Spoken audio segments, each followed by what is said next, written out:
Transmitting to you from Old Heart Radio.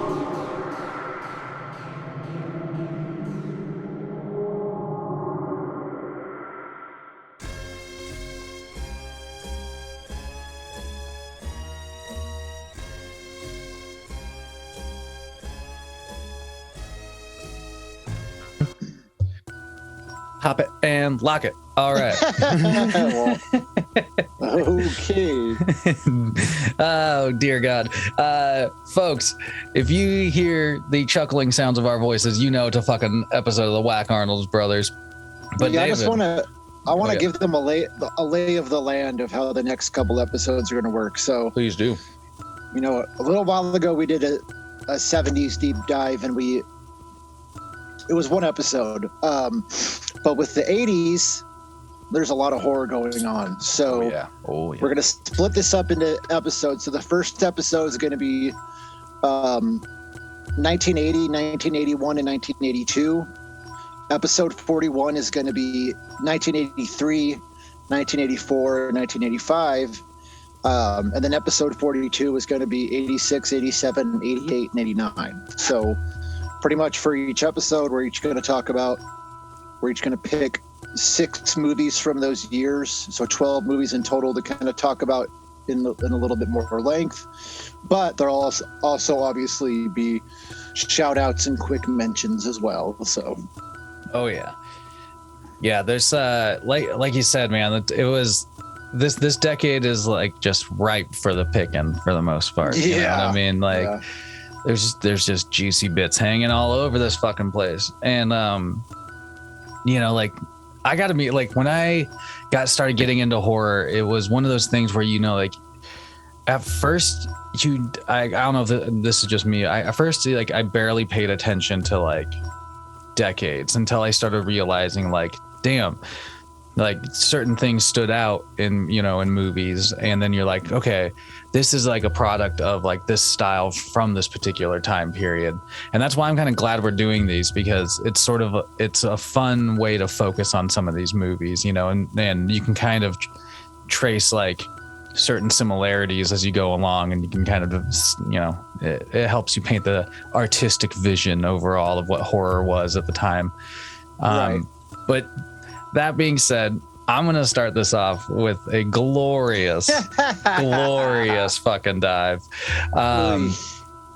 Right in, you know, you just got to jump off the deep end sometimes, right into Cannibal Holocaust from 1980. It's a good pick because this movie has some like history between the two of us. You know what I mean? Oh yeah, dude. I mean, this movie's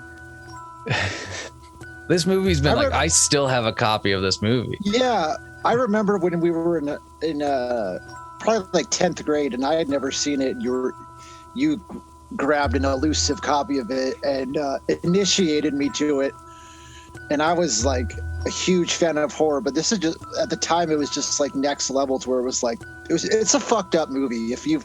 It's one of those movies where even like diehard horror fans are disgusted by it, and rightfully so. There's like the parts that always stuck out to me and always fucked with me was how all the animal deaths were real. Like they really hacked up that turtle, and etc.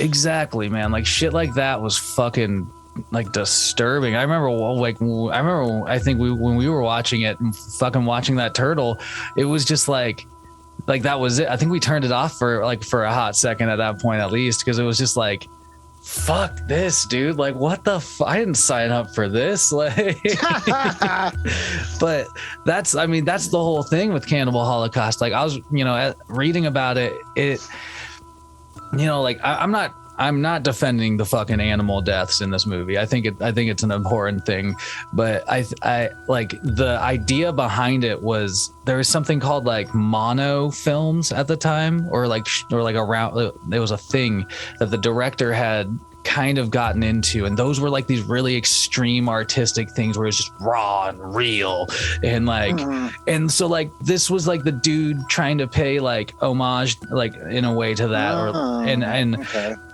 You know, because it's like visceral, and it's visceral, but in a terrible way.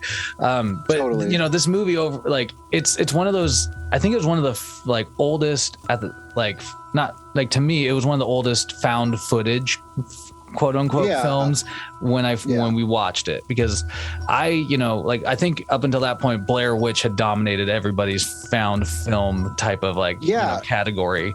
But this is like, it's interesting that we'll continue what you're saying. Oh, this has just got layers to it, because it's supposedly a commentary on like the commercial world, while like, so you get this like these weird like business modern day shots, and then when this crew goes to find this other crew, in the jungle, like then they find the footage, and eventually you watch the footage that they found, and so it's just fucking, it's bizarre. And they went to like extensive lengths to get this fucking thing done, which is crazy. Yeah. But what's wild is, and you mentioned it earlier, it's marred in a bit of controversy, because when it got released, it was pulled immediately due to a number of things. One was the animal rights violations. Another was at the time, people like, there was circulation about like not being, there's questions about it being a snuff film in some circles, and because, and I didn't realize this till today, the director had forced the cast and crew to sign a 1-year agreement to like halt any media appearances. That's what I'm saying, where it had parallels to Blair Witch like that, where people where they had to do the same thing. And like, even the director, Rogerio Dodado, he actually got charged with multiple counts of murder, because they thought that these actors, they weren't really actors, that they got killed filming this movie because of what you just mentioned. It's really interesting. Yeah, it's fucking crazy. But and something again, kind of bouncing off of what you mentioned earlier, David, like this movie is polarizing for horror fans as well as the layman. But like, some people really came out and defended it. Like, nobody should be surprised. Lloyd Kaufman from Trauma. Oh geez. He was like, he was all about this movie. When it came out, some directors were like, I definitely see the vision and like of the commentary that they were going for, which I think is fucking bullshit. Like, as this movie ages, that is definitely not what it will be remembered for.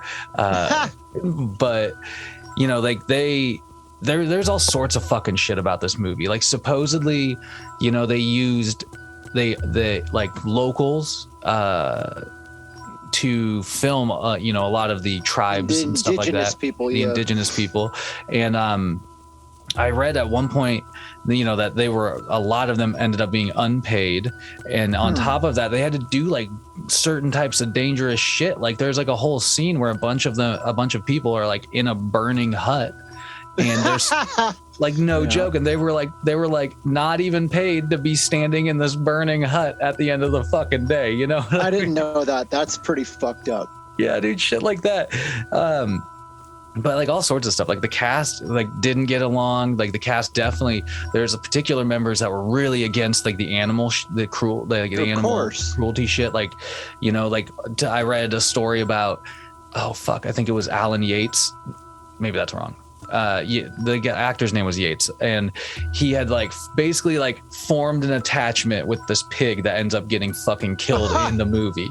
Like, because like they all like journeyed to this site together, and he kind of like took care of it a little bit on the way, and then like during the scene where the pig dies, it lets out these like gut-wrenching squeals of fucking death. And like, it turns out it fucks up like the dude's actual like monologue that he's supposed to give, because like he just got like fucking like so crushed and like torn in that moment, and so like this does not, like, for what this movie is. And for like oh my god, there's some like gnarly visuals in this movie. It's hard to get through. There's some fucked up shit. There's also particular scene. There's a particular scene involving a rock, which god, dude, I'm not going to talk anymore about. But Jesus Christ, it's just gnarly. And it pushes the limits of what you as a viewer can consume in a way, which is kind of interesting. That's like one of the things I take away about this movie is that, like, just because it's fucking polarizing doesn't mean there might not be something there for the viewer, but it is overall a fucked movie. And one of the little last things I wanted to mention was that, and I'm sure this is common knowledge, but it had a working title basically of The Green Inferno, which is why Eli Roth. Yeah. Which I always think is like just like a cool little like tie-in, because like that always instills that Eli Roth, of course, is nothing but a fucking fanboy. Oh yeah. He even talked about that.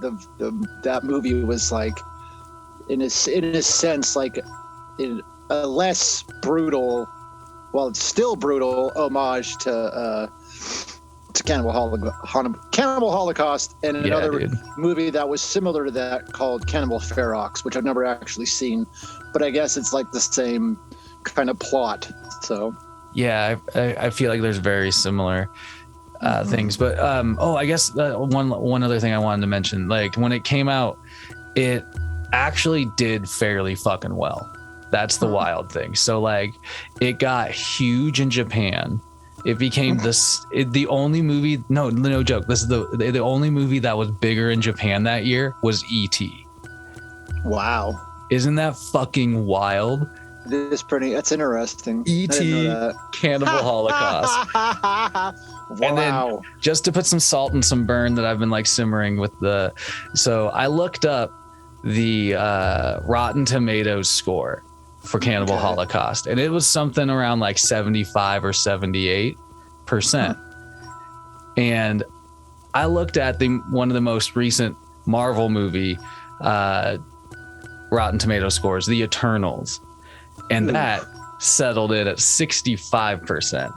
So I just want to point out that Cannibal Holocaust has a better Rotten Tomatoes score than an MCU movie. That's awesome. Woo! I just thought that was great. But yeah, that being said, if you've heard of this movie and never watched it and you're curious, I say check it out. But I say that with the extreme warning of like there's some graphic fucking shit. But it's that not being said, be for everybody. Yeah. I like, no joke, the copy that David alluded to, it was a director's cut edition that I found on a shelf randomly at Hastings once upon a time. Like it was. I thought you had got it online. That's crazy. No. You just found it at a Wenatchee Hastings. Yeah. Like because I used to peruse those shelves so fucking hard, and then one day I was just like, Cannibal Holocaust? Like I can't not buy this. Like when's the next time I'm going to be able to buy this? And it's a good point. Yeah. And I just want to say, I still like, that's the DVD I have. I still have that copy. That's amazing. So that being said, like I said, check it out if you dare, but it's a rough one. But what's your first pick of the night, David? So I figure we'll start out with a couple of the 1980s movies. Before I jump into my first one, I just want to do a couple quick shout outs. So a couple other movies that came out in 1980, Christmas Evil, which we've actually talked about in length. Yeah. I'm going to talk about a Friday the 13th film later, but the actual first one came out in the 80s, and I feel like we couldn't do this without talking about the original in some length, because kind of like in the same sense that Halloween did, Friday the 13th came out and spawned a whole legion of imitators, similar movies, and it's just an iconic movie that had a humble beginnings and spawned a gigantic franchise, you know what I mean? Oh, yeah. And the first one was also, it's not very often that you have a female killer, and especially not one that you see coming. I just think we couldn't go on without mentioning it. Mm-hmm. I'm going to do one more 80s shout out, and I'll do some more later. But we also have two Jamie Lee Curtis movies that came out in 1980, Prom Night and Terror Train. And they both have their own set of qualities. I don't know if I've ever watched Terror Train. I've been like, it's been on my list on Shudder for a second, and I've been like wanting to watch it. But like I've seen Prom Night before. But out of the two of them, do you have a preferred? Do you like? I know you just said they both have their merits, but is there like they're kind of close? Like, does one have a better mystery or something? Well, Terror Train is kind of I like it because it's in a more of a closed in, smaller setting. Like they're literally on this train. It's like a high school graduation party. They're on this train, so it's like a confined setting. Yeah, we have a young David Copperfield in it, a killer in a Karl Marx mask, which is really random. But I think Prom Night is. I like the sequel to Prom Night better, actually. That's a tough one. I don't know. I'd say they're about even. I've never watched the sequel, but I saw it the other day. Isn't it? I think I read it was about some sort of supernatural. It had some supernatural element to it. It has supernatural. I'm interested in that shit. Yeah. But the first movie I want to talk about in length, and I feel like throughout this whole chunk of 80s, because I'm going to talk about two Argento movies in this episode, and then when we get to the next episode, I've mentioned Phenomena multiple times, but it's a movie that came out in 85, so I'm going to be talking about that in length finally. But my first pick is 1980's Inferno, which is one of my... It's hard to pick like a favorite Argento movie, but it's definitely up there.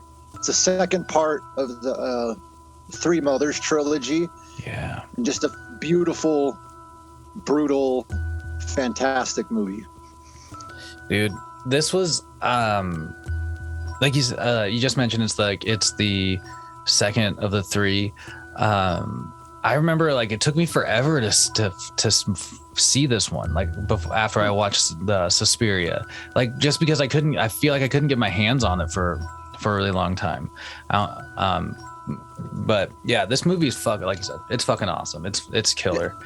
It has beautiful. There's an opening. It is beautiful, and beautiful is a way to describe like this long scene that begins that's at the beginning, with this character named Rose, whose brother is the main character in the movie. But this character Rose, near the beginning, she's the one that finds out about, the apartment complex she's living in might be the home of one of these the three mother witches, which in Suspiria it's Mater Suspirium, and this one it's Mater Tenenbaum. But there's this beautiful elaborate sequence where she ends up in this like under this ballroom that's like under this underwater ballroom where she drops her keys in and goes in to get them. And it's every time I watch this movie, I'm just amazed by this sequence. Dude, I mean, and that's like it's a fairly common thing with Argento movies. I feel like you can go back and you can really just appreciate so much, whether it's like camera angles, whether it's the lighting, there's color, there's just so much. Dude, this, I don't know.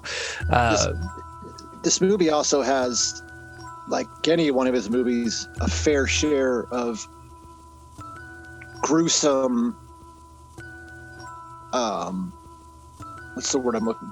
Gruesome, over the top, elaborate kills. There's, we talked about how in Italian cinema, glass plays a role. In this one, that's how Rose dies. She ends up getting guillotined by glass from a broken window. One of my favorite kills in this scene is there's a character that she ends up getting entangled in burning draperies, falls out of a window and plummets through a skylight, and it's fucking amazing. Dude, it's so just bam, bam, bam. Like you think it's going to be the one thing, and then it's the next thing, and then it's the next thing. Oh man, yeah. This is like, I can't speak to what the third part is of the series, but if you thought Suspiria was like a fucking like killer, then you have to follow up with Inferno, if you ask me. Like, oh.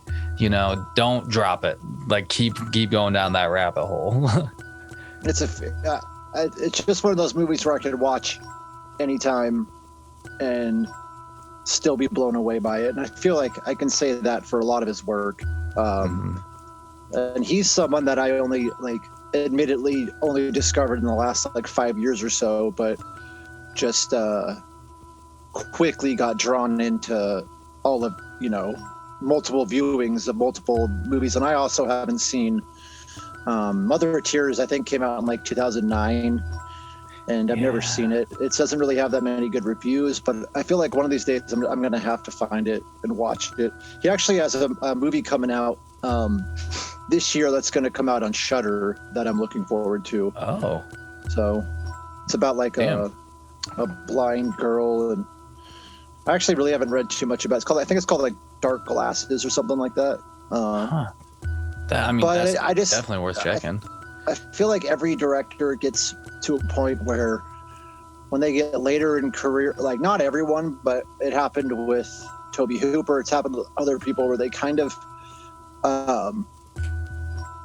their work starts diminishing, unfortunately. And I don't know. That's a good way of putting it.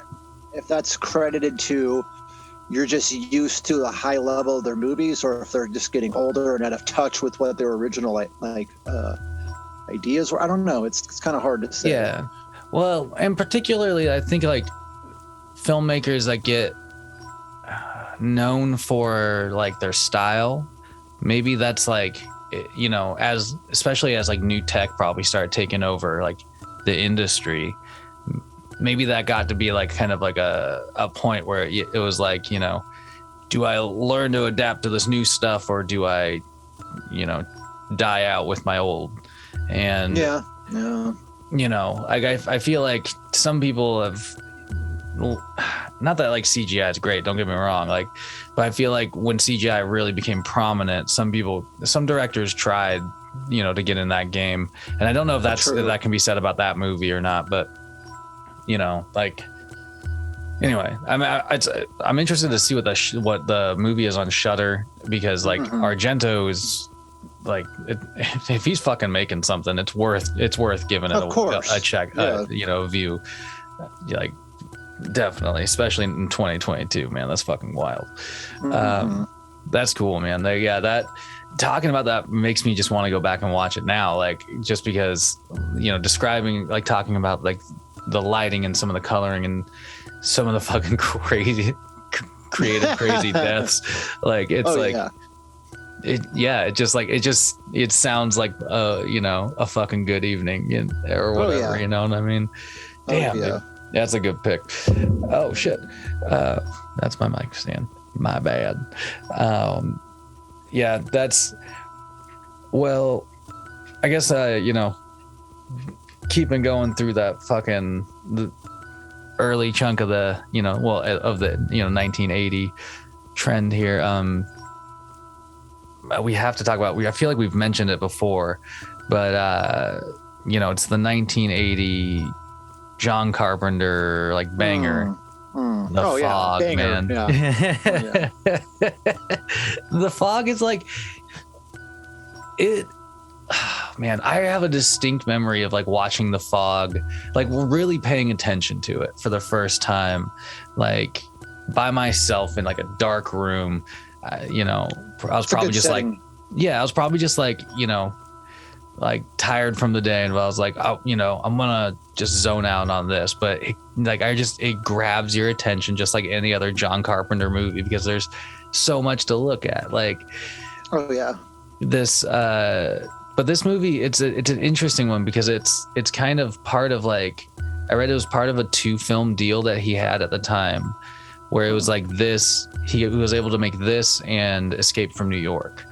Oh, nice. And, you know, like this, I think you see some people that end up like as like roles in that movie. You also see some people from his previous work, Halloween, in this movie as well. And I think it's kind of a cool trend that he sort of had for a bit, where it was like, it's one of the things I always liked about Wes Anderson. You know, you rolled with some people that you want in your pick movies. Your favorites. Yeah, exactly. Before you talk too much about this movie, I just want to say it's ironic because later on in this episode we're gonna talk about Creepshow, and there's three actors that are in The Fog: Tom Atkins, Adrian Barbeau, and Hal Holbrook, who are also in Creepshow. Hell yeah. And all play great roles in this movie. Even though Tom Atkins' role is small, it's funny. His character's name in the movie is Nick Castle, which is the name of the actor who played Michael Myers in the original Halloween. So that was a nice little nod. Yeah. And I can't. Oh man, actually, I feel like there's a couple of characters that I read that were like purposely named after cast members from that set. Which I think, it's just kind of neat. But, of course, this is like it's a ghost story, if you will.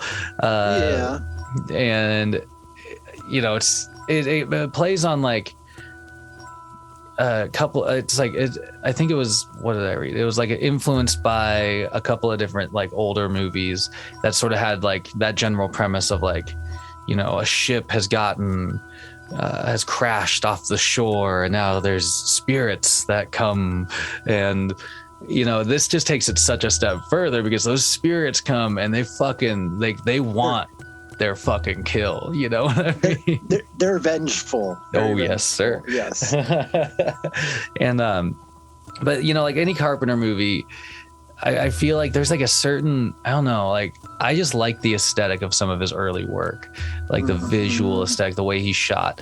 And this movie was kind of underfunded. I think they made it for like $1 million. And it was like he purposely shot it. Fuck, I don't want to misspeak. It was like he purposely shot it on like a specific in the frame size to make it seem like it was like a bigger budget film, because that's like what like bigger budget films were doing at the time. So it was like, interesting. And like it works really well because so much of this movie feels like, I don't know, like some of the characters, they're just all small town, and there's so much that feels small about this movie, and so that's kind of an interesting aspect ratio, I think, to try to strive for in terms of like perhaps a bigger action-y kind of movie at the time or whatever.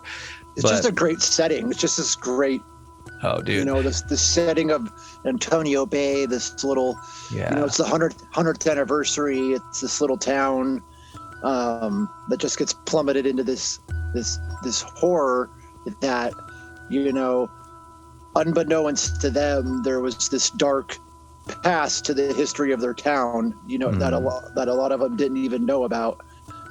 So they're coming under fire from these really awesome looking like spirits. These God damn it. Pirate, Yeah, they're like pirate ghosts, man. Yeah, it's awesome. And like the end sequence with Hal Holbrook's character, where it's like the fight, like the confrontation in the church, and there's just like, I don't know, like just like the bright shining light and like everything. It's just fucking wild how this movie unfolds, and you're sort of just like, I read that apparently there's a novelization of this movie. Yeah, I've read it. I read it when I was in treatment. Yeah, I've read it when I was in treatment. Yeah. So apparently that establishes that the ghosts were specifically there for people that like the descendants of certain people, and like I you get that vibe with perhaps like the priest maybe, but like I didn't fully understand that, but that's kind of cool. He's the one at the end where he's like mentioning how they only killed 5 people. What about the 6th one? And then he gets the surprise beheading at the end of the movie. But, God. Yeah, dude. Yeah, it's just it's another one. Like if I would say like, gosh, it's hard to rank Carpenter's movies, and I don't know if I'm capable of doing it right now, but I would easily put this in like my top 3 or 4 to fucking watch for sure. Like, just because it doesn't like slam you, but you get some awesome, like great, like horror moments. You don't get like, it's, I don't know. It's an easy ride if you like horror movies. That's what I'll say. It is. But yeah, I think it's also a good movie where it'd be one of those movies where if you know someone that's just getting into horror, it'd be something good to show them because it's not too overly brutal or complicated or violent or anything like that. It's just a good, like you said, a good ghost story. Yeah, like show them this movie and then show them The Thing later on. You know what I mean? Wow. Yeah, dude. Oh man. Yeah, this, you know, like I said, I mean, I just have a fondness for John Carpenter. Like there's like everything from like the idea that like he composes the music to his movies, that he's partnered up, you know, with like you know, one of his main partners, Deborah Hill, and they continuously were just like knocking out awesome stuff. Like it makes, you know, it solidifies him to me as like one of my like, you know, legendary horror directors, you know. I think a lot of people would agree with that. Hell yeah. He's just a cool guy too. Like you see interviews with him, he's just this humble, nice, you know what I mean? He just seems like a normal person. Like the other day he was like a couple of weeks ago came out how he was this big fan of the new Halo campaign, and he just seems like he's just this cool guy, you know what I mean? That is fucking dope, dude. But a movie that I just pointed out about how if you were to introduce someone to horror, show them The Fog. I think that the movie I'm going to talk about next, Maniac, a little more of a brutal movie that you might want to wait until you've watched some other horror first, because this movie has one of the gnarliest death scenes in it. And I mentioned before watching this Tom Savini documentary, he talks about how he made it, but there's a scene where Joe Spinelli plays this guy called Frank Zito. He's a fucking psychopath who scalps women, and he puts their scalps on these mannequins around his house. But there's this one shot where he literally jumps up on the hood of a car and point blank blows somebody's fucking head off with a shotgun, and it is gnarly. Yeah, dude, gnarly is a fucking statement, man. It's fucking like, woo. Yeah, it's just a fucking moment, man. Like it's one of those, like, I've watched it before and like I've like been taken aback for a second, like, whoa, totally, like it's brutal. Yeah, so yeah, I don't know, man, because it's just fucked up. You know, it's one thing to see someone get stabbed, but oh man, it can be rough to watch because it just looks so fucking real. Yeah. Or it looks like what you would imagine what it would look like if someone would literally put a fucking shotgun right to your face and just blew your head off. It's a beautiful. This movie is not for everybody. Like I said, it's really graphic, and it's one of those movies where, you know, a lot of the times where people discuss movies and they're like, especially, you know, like a Roger and Ebert type, where they discuss movies and they'll mention with some horror movies where, you know, I could understand why this movie exists, but this is one of those movies where a lot of people are like, I don't understand why this movie exists. It's just bloody and violent, and it's just this guy going around killing women. But yeah, I don't know. I mean, it does. It is exactly that, you know, and that's why it's like it's you know, again, one of those kind of, you know, almost polarizing like movies. I think as a horror fan, you probably should watch it at some point, you know, and but I think for the mainstream, it's definitely always going to be like it's like. What's that Wes Craven movie? I Spit on Your Grave. Oh, a lot of people always go like, why the fuck was that made? You know, like that's nothing. That, you know, like, I mean, that's a completely different. That's got a whole bunch of other issues itself, I think. But like this movie is just like wildly fucking gnarly and at times. And either way, I love the ending though. I love the ending where he spent this whole movie basically, killing women, degrading women, and then at the end he just like loses his mind, and in his head he sees these mannequins come to life and sort of treat him the same way that he had treated them their whole life. So in their way, like, I don't think that's maybe what the director William Lustig was going for, but that's kind of just something I got from him, where he did all these things to women, and then in the end he gets his comeuppance the same way. Yeah, it's not like I'm saying this is like female empowerment or anything. No, but that's an interesting point. Yeah, like in a way, it's like getting his roundabout. Like, oh man, yeah. And of course, don't you get like a after all said and done, I believe you also get one of those, open eye moments at the end of the movie, where you think Frank's done, and then I fucking love it. What's up? I was just gonna ask, did you ever catch the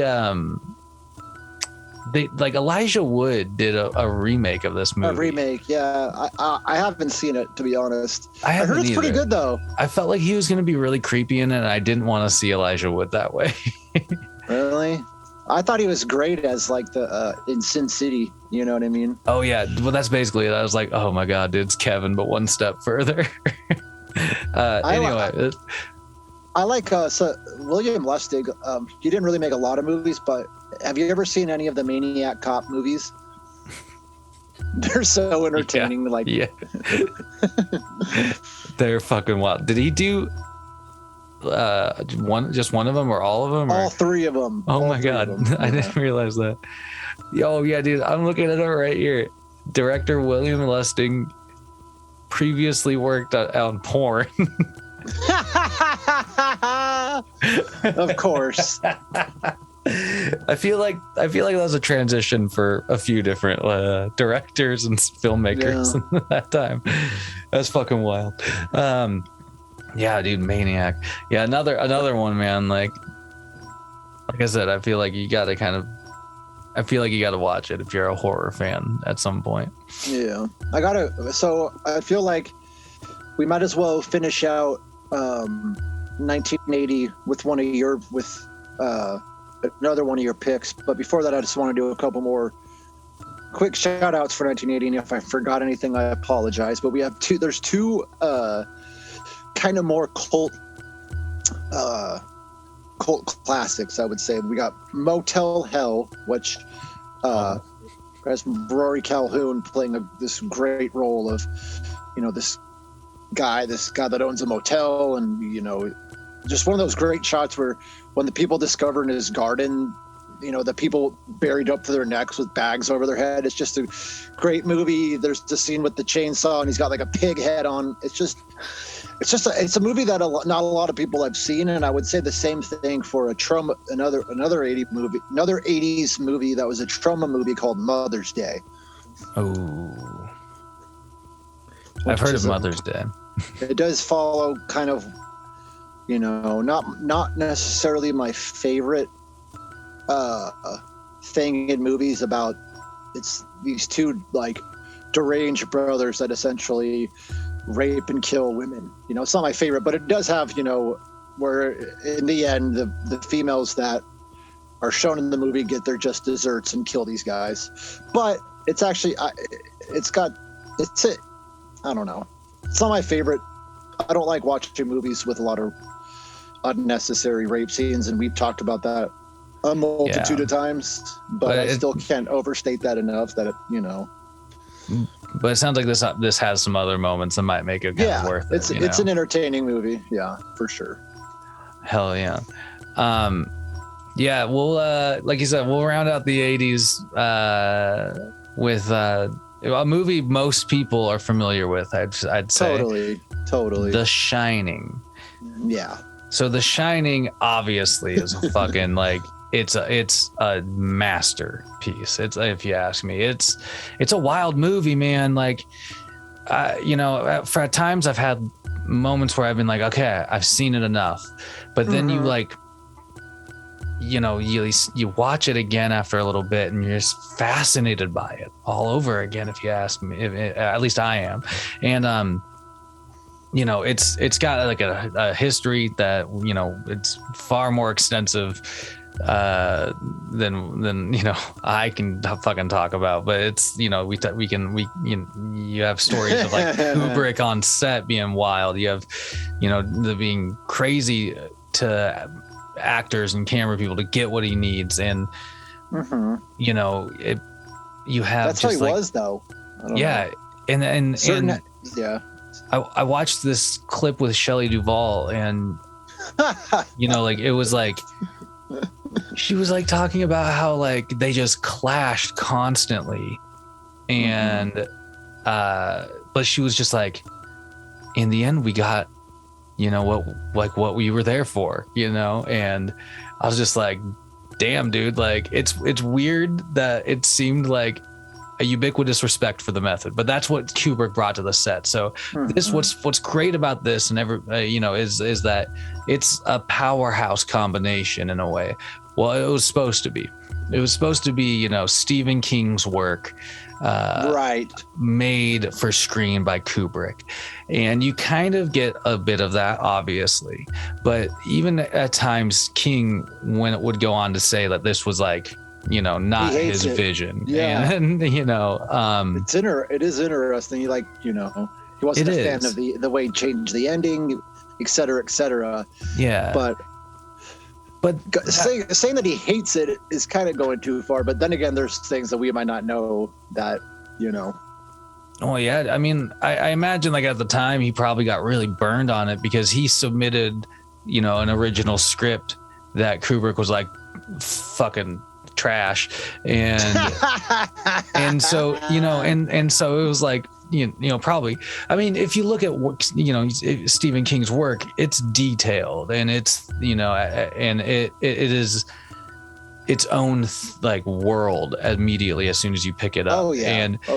And I imagine that like Kubrick probably in a way didn't want to compromise anything that he was going to do vision wise, I completely agree. But that being said, like the product that you get is fucking fascinating. Like I said earlier, it's the setting, dude, like the just the opening sequence, like I love those sweeping shots, of the car just slowly winding in all this beautiful nature, which was filmed in multiple different places. I think those opening shots were filmed in like Montana or some shit like that. But like, then the hotel itself, the Overlook, is just like, what a set, like what a place to create, man. It is, because I don't know, there's like infamous stories about that place actually being haunted. There's this one story that always stood out for me where Jim Carrey went to stay for a night and in the middle of the night ran out screaming. So there's like, what? It's an actual haunted place. So it's just cool to me that, what I mean? Yeah. It's a great setting. And there's so much that's like fascinating about this work because, we talked about, King kind of, King and Kubrick had a clash when they were going to cast. Apparently, Jack Nicholson wasn't the first pick for this role, mainly I think Kubrick was convinced on it, but there's other people that weren't, and it was mainly because of his previous work in One Flew Over the Cuckoo's Nest, where people were like, they're gonna assume that he can be crazy. But then again, like, what's great about his performance in this is from the get-go, Jack Nicholson brings this edge. And I think with, the character would have been, the dive off the deep end would have been harder to convince with somebody playing too straight-laced, you know what I mean? And like, I completely agree. I think it was a sharp performance. I think Shelley Duvall gave a fucking great performance. I cannot remember the kid's name. I think it was perfectly cast. I love Scatman Crothers. Like, oh god, yeah, dude. He's honestly probably the character that I always remember the most. Like, yo, I can't think of the child actor's name either, but I will say that to me, The Shining, it only adds to the testament of its power of how it still to this day, I mean, more so in the 90s and everything, but it's still being parodied. It's still being referenced, especially. And I thought it was cool that, Stephen King wrote a sequel to it, Dr. Sleep. They made the Dr. Sleep movie, and Mike Flanagan, who directed that movie, kind of paid homage to not only Stephen King's original book, Stephen King's sequel, but also Stanley Kubrick's Shining, and had lore from all those to create the sequel so many years later that was equally as good of a movie. Oh yeah, dude. Yeah, I 100% agree with you. It will, I mean, like this movie, I literally looked it up for a class the other day. This movie is stored in the Library of Congress, it's gonna go down like forever as a pinnacle of filmmaking. And what was great at the time, I think, is that horror was like, everybody was like ramping up on horror, and to have a movie of this caliber get this popular and like to have these names attached to it, I think only brought more credentials to the fucking genre at the time. I completely agree. Yeah, so 100%. Absolutely. That's a good point. I feel like obviously there's nothing we could really say about it that hasn't already been said, but coming at it as like, let's just say someone's listening to this has never seen it before, there is still so many shots in that movie that are really creepy and really effective. Obviously, the Grady twins will have haunted people's nightmares forever. One of my favorite shots, and that has also been parodied forever, is the blood coming out of the fucking elevator, which is still a great shot. Yeah. It's just a fantastical, beautiful, haunting movie. Yeah. Oh yeah, dude. It's, and there's just so many like tense moments in the movie too. Like, and I think the sound, like the music and the soundtrack just really help emphasize that, like, as well. So, like the scene where Jack's like in the bathroom and he's like trying to clean himself up, Jack.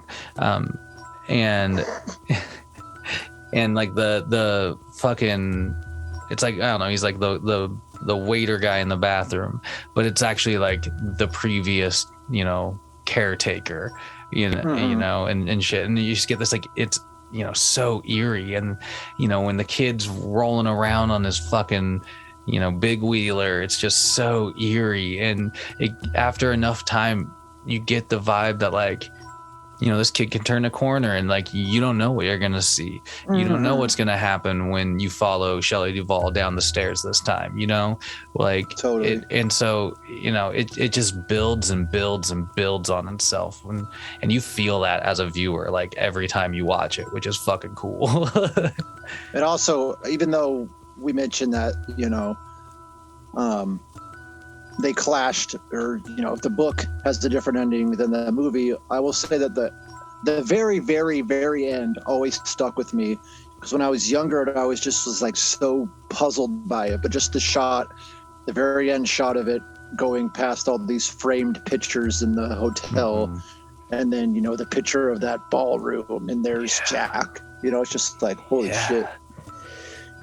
It's like it's taken him at that, like, you know what I mean? Like, that's the wildest moment. Well, not the wildest moment. That's one of those moments though in that movie where you just like, you think it's done, and it's just like, it leaves you with this big, like, what the fuck? Like this place is like legit, like, taking souls, man. It's like trapped him in forever in time in this ballroom, it's like, it's fucking wild, man. It's and if this is one of those, like you said, like, there's everybody's seen it, everybody's talked about it, but if you most certainly haven't, you gotta. And for me, this was one of those movies that, like, got me more into Kubrick also, just as a director. And I just love how you look at some people's filmography and a lot of things are the same. Like, his filmography is all over the fucking place. From this to Space Odyssey to the hyper-violent Clockwork Orange. Like, he just has one of the most interesting filmographies that you're going to find. But all of his movies are beautiful. He's one of those directors, like you said, that knows what he wants and isn't afraid to do whatever he has to do, whether people perceive him as a dick or as a perfectionist or whatever the case may be. But his movies are fucking amazing. Goddamn right, man. Goddamn right. That brings up a question. Would you put Clockwork Orange in a horror category, or was that something else? I've always kind of like had that question for myself, you know, because it's like a dystopian future. It's more of like a sci-fi to me, but it has absolutely some dark or element. I mean, it's a fucked up movie. Yeah. Oh, absolutely. There's no negating that. But I always thought that too, man. I just thought it was more. To me, it leaned more of like sci-fi than ever like full-on horror. Right. You know. But I remember back in the day, the oh my god, the Bravo top 100 horror movies list. It always was on there. Yeah. And I was always like, that's one like you'd put in there. Not that it's a bad movie by any means, and neither is The Shining. You goddamn corn dogs. But yeah. So before we get too much further, I just want to say, to the listeners, you know, this is going to be. I apologize.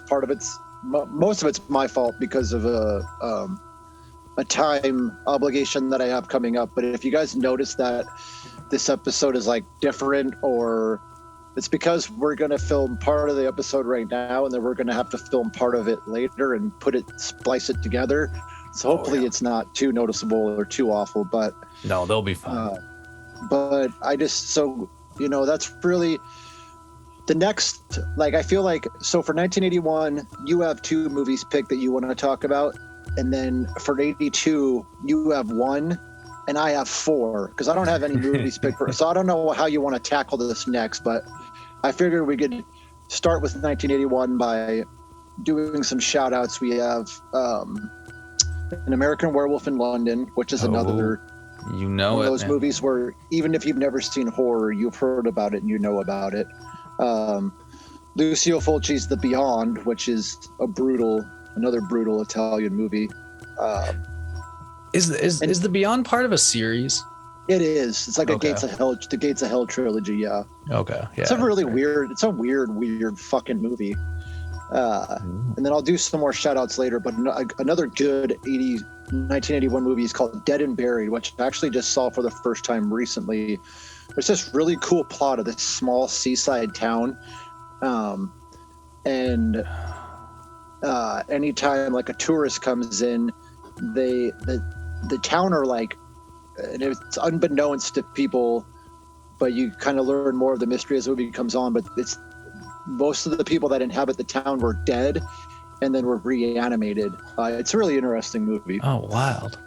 Yeah. Like that's one, like, I'm glad it sounds like it's better than I would have wanted, but I had looked at it and been like, maybe that's one for the main type of pod. And I'm glad we could do that one. It'd be an interesting movie to talk about, actually. Yeah. We could do that one day. Oh, we'll put it in the burner. Yeah, there's definitely like a handful of this, you know, the 1981. There's like Scanners, the Cronenberg fucking classic. You know, you've probably seen Michael Ironside's head explode, but you should watch the whole movie because it's you know, a fucking ride. But then you also have another one we talked about on the podcast, Evil Speak, which I just want to bring up again because if you have not watched Evil Speak, you have to. It's such a fucking fun movie. Clint Howard is so great in it. Do it. Just fucking do it. Yes, it's very entertaining. There's another, The Howling, which we talked about in length, looked kind of like a happy disaster because it's not, you know, if you've listened to the episode, it's one of those ones where we were like, you know, this isn't necessarily a bad movie, Yeah, But, exactly. Who stumbled upon a decent, good movie in there. But have you ever seen The Pit? I have not. It's a weird fucking movie, man. It's about this like weird kid that talks to his stuffed bear, and he finds this like pit in his town that has these little weird troll-like monsters. It's fucking it's out there. Oh, dude, I'm into. The Pit. 81. There's also 2 good horror sequels. So we have Halloween 2, which I love. I love Halloween. I love all the Halloween movies, but Halloween 2, the continuation of the first one. And then we also have Friday the 13th Part 2, which is an interesting movie because, as many people know, the first one, when you think of Friday the 13th, you think of Jason, but he doesn't come around until the second one, and we get the very creepy baghead Jason. There's a lot of good fun at Toby Hooper's Funhouse was in 1981. Oh yeah, that's right. House by the Cemetery, which is another fucking amazing Italian horror movie that I almost wanted to pick, but it's kind of hard picking. Like, I feel like for even breaking it down into multiple episodes, it's going to be hard making those. Well, picks. yeah. Well, because, it's nice to do shout outs and stuff because, like, it's hard. Like, like one of the first ones you said, American Werewolf in London. It's one that I love, like, greatly. Like, it's one of my favorite horror movies. It's definitely my favorite werewolf movie. I hope somebody tops it someday. Just saying that, but it's it's like it's hard because it's like I also want to, like, I want people. I don't know, that this is coming from the guy who just picked The Shining, I guess. Like, I don't want to focus on ones that, like, I know I can talk, like, I can, like, talk about all, because they're usually, like, really already popular, I suppose. Right. But like I said, I just talked about the fucking Shining, so either way, it is what it is. It is what it is. So I did want to dive into another movie, I suppose, that you might be familiar with. I don't know if you're familiar with the original, but you definitely should be. 1981's The Evil Dead.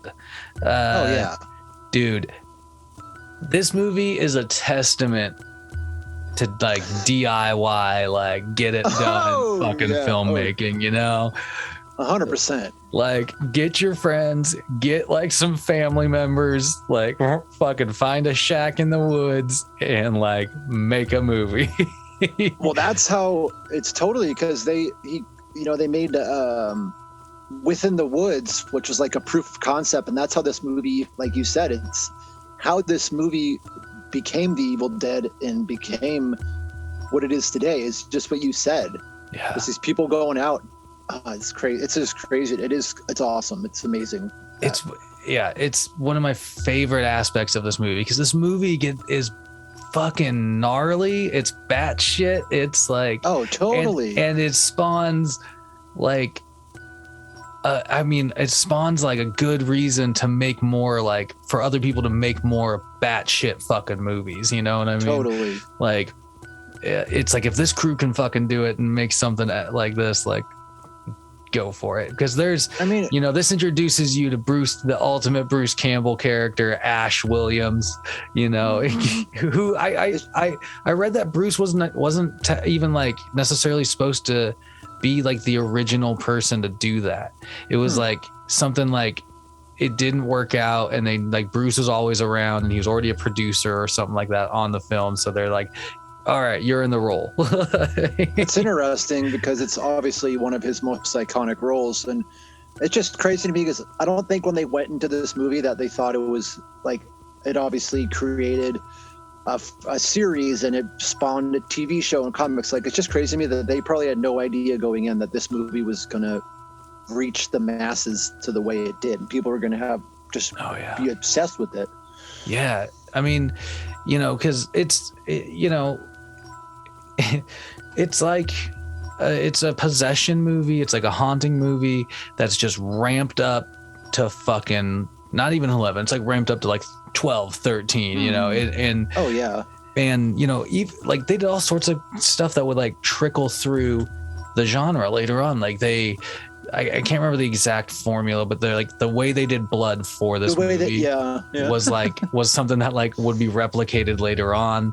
Like, you know, the shots of that, like that they got with the camera like running through the woods and stuff like that. It's oh man, yeah, it's iconic. Like, yeah, like they basically jerry rigged their own steady cam and like had like, you know, I think I read at one point, you know, even Raimi was just like, you know, strapped to this thing, just running with it, you know, and like. And that's why the shots look so great that they do. Like, I don't think it would have been as effective or as cool if they would have had a steady cam or something on rails. Like, it's just everything about the way the movie was made is to its benefit. Absolutely. And I mean, like, yeah, just what a testament to like happy fucking accident filmmaking. Like, it also has one of my favorite, and I feel like still to this day lasting scenes, is the tree assault scene. You know what I mean? God, dude. Yeah. That shit's like, I mean, it's like cringy and weird and like it's gross and like but it's, you know, it's like, it's wild because it's just like, I don't know, it starts, how I said, there's just so many like gnarly moments in this movie, and that's definitely one of them. Like, yeah, there are plenty. How many like gallons of blood did they use in this movie, do you think? I wish I would have remembered to write that down, because it's a lot. I think it's one of them. I think it held the record for most until, as weird, I think Chapter 2 topped it in terms of how many gallons of blood were used. Really? Like held the record for the longest time, which is that's crazy fucking wild, man. Because that's like, you know, that's something.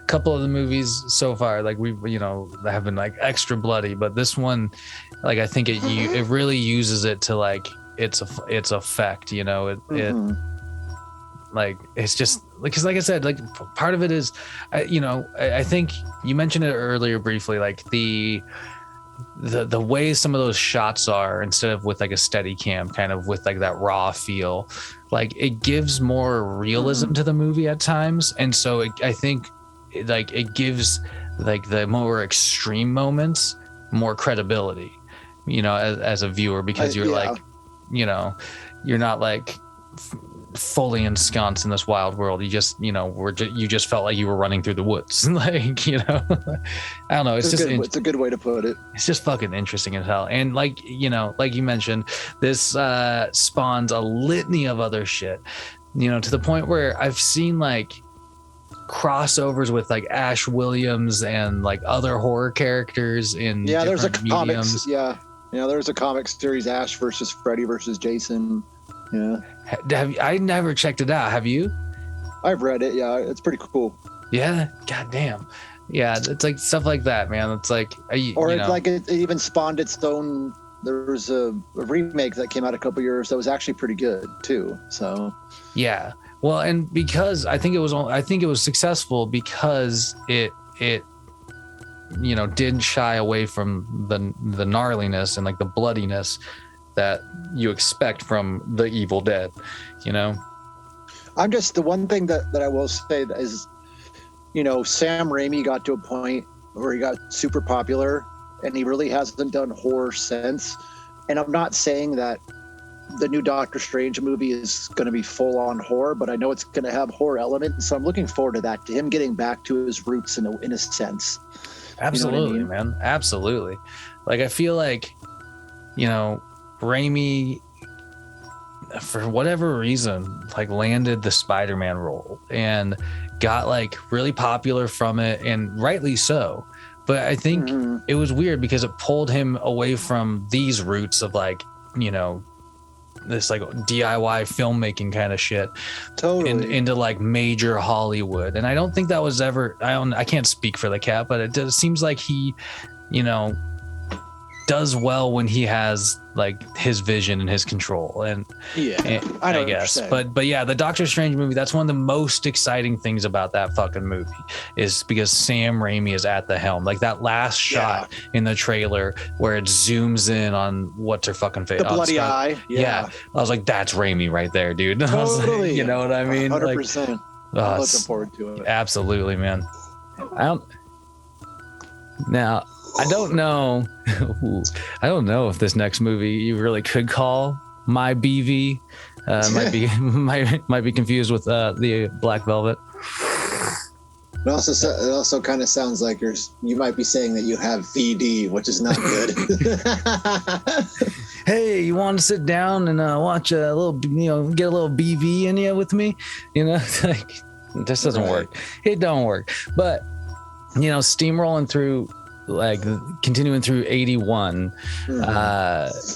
we have to talk about My Bloody Valentine. Yeah. You know what I mean? Like this, I always thought this movie would be so much cheesier than it was. No, I love it because, just real quick before you jump into what you were going to say, I think it's underrated. It's got a unique setting, a cool premise, a great looking killer, and I love how the cast is just like everyday type of people. It's not this young hot cast, you know what I mean? Exactly. It's like, it's in a mining town. Like everybody that they portray are just fucking people that live in this small mining town, workers at the mine, like you said, everyday kind of fucking people. But the story is like, what's crazy, one of the things that's like awesome to me is that in this small town, it's like terrorized, plagued by this, like, I don't know, this single miner who they know is like just a human, but like, I don't know. It's just like he issues warnings around Valentine's Day and shit, like.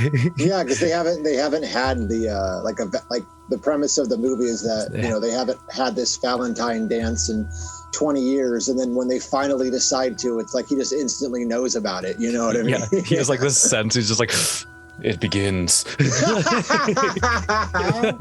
It's like, it's so great, but there are some like amazing kill shots in this fucking movie, if you ask me, man. Like it's and that's one of those like burners. So like I was reading about how some of the movie got cut when it originally was released, and Lionsgate when they re-released it in the 2000s, restored those or had those cuts included.